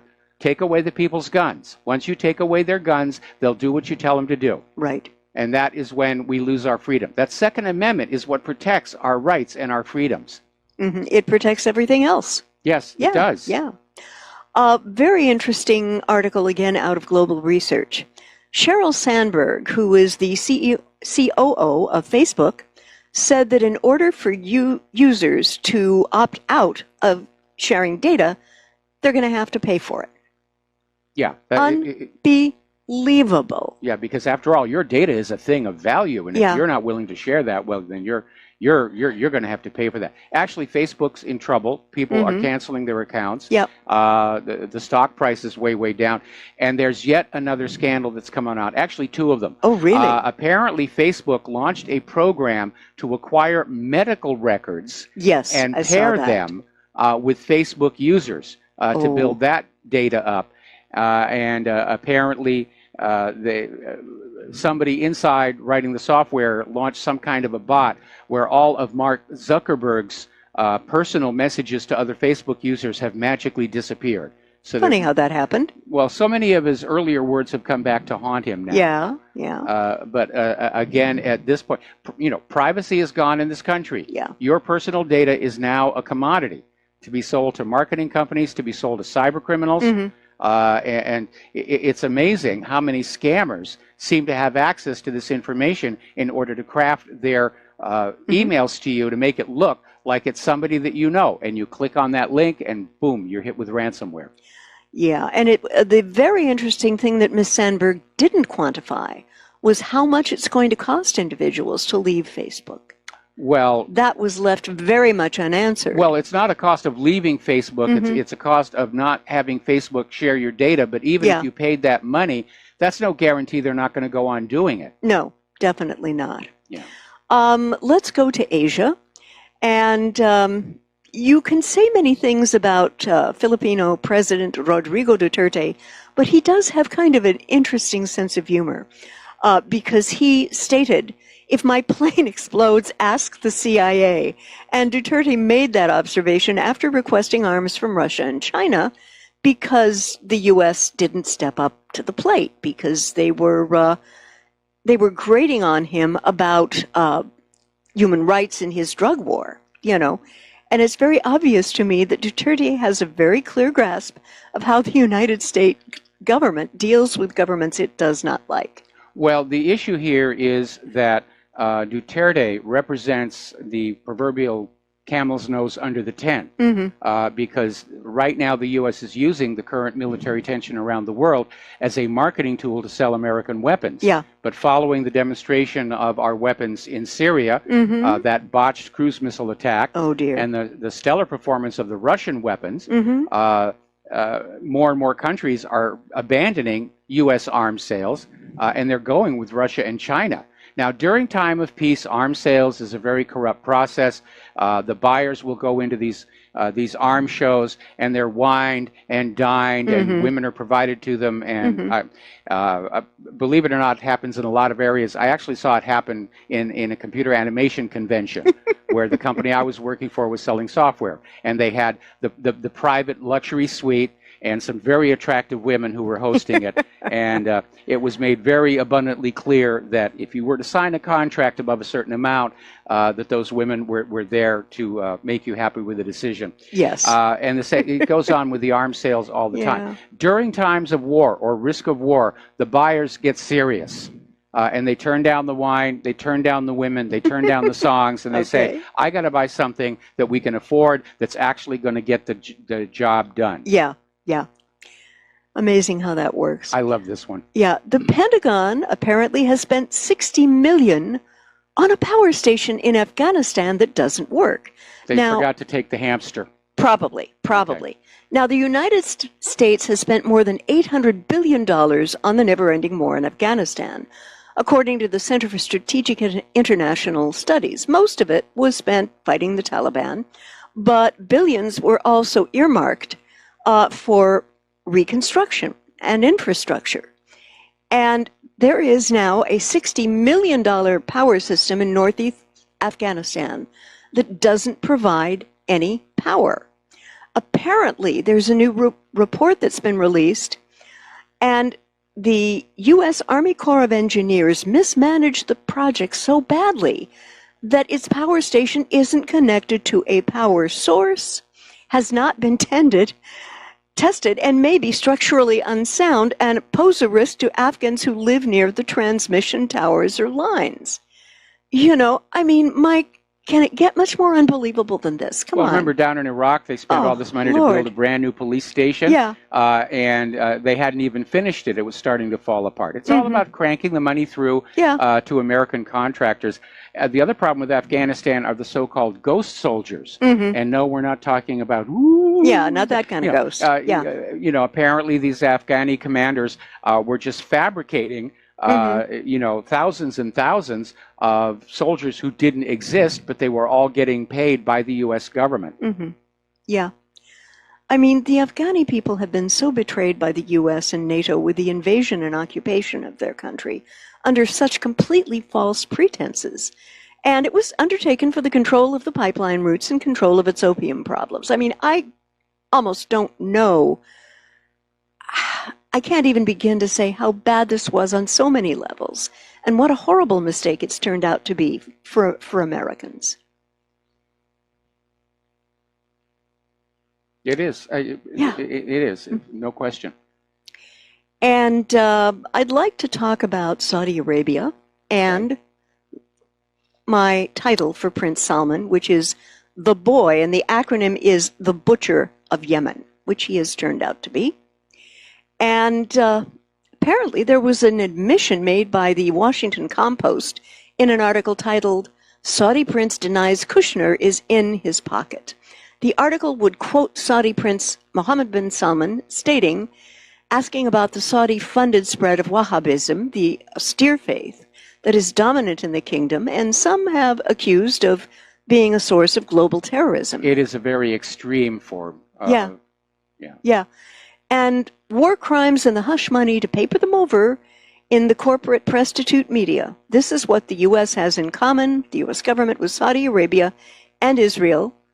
And they could do that and pretty much get away with it before the advent of the independent media. That's us. Yep. Hello. And I'd be very happy to tell the boy, a.k.a. the butcher of Yemen, a.k.a. Saudi Arabia's Prince Salman, that I am profoundly unhappy with the U.S. colluding in Saudi war crimes in Yemen. It doesn't make me happy as an American citizen who cares about our country and its future. Well, it's not just colluding. Yeah. We've just found out recently the U.S. is actually directing the Saudi airstrikes. Yeah. Along with providing aerial refueling. Right. And, you know, if Mike and I were younger and had the money, I'd love to be able for us to immigrate to a country which doesn't indulge in these obscenely immoral practices. I hear that the Principality of Andorra is just lovely, and expats from other countries can get extended visas.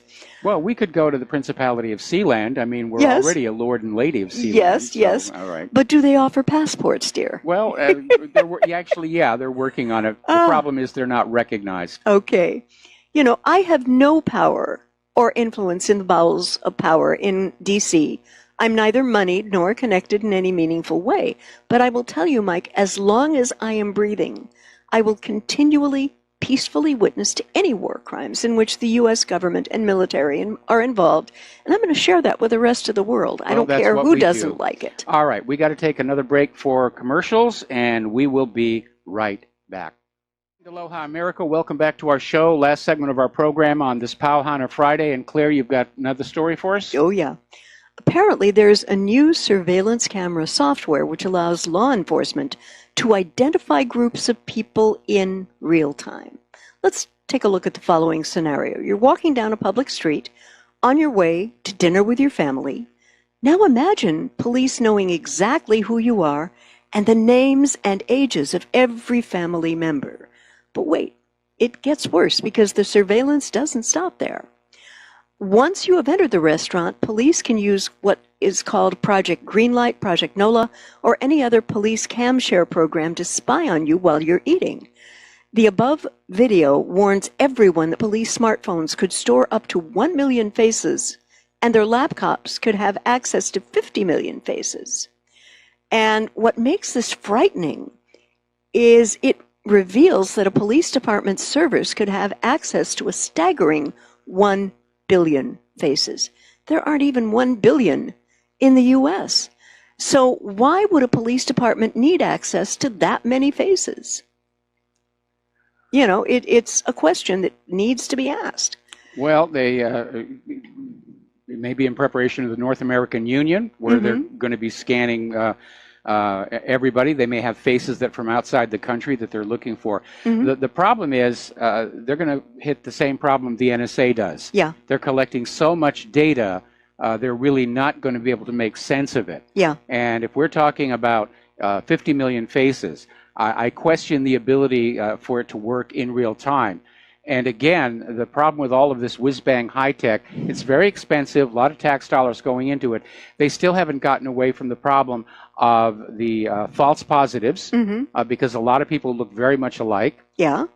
And the issue that they could get the wrong person. Yeah. And very often the false positives outweigh the real positives. And if police are convinced that these systems are absolutely perfect, then innocent people are going to be hurt.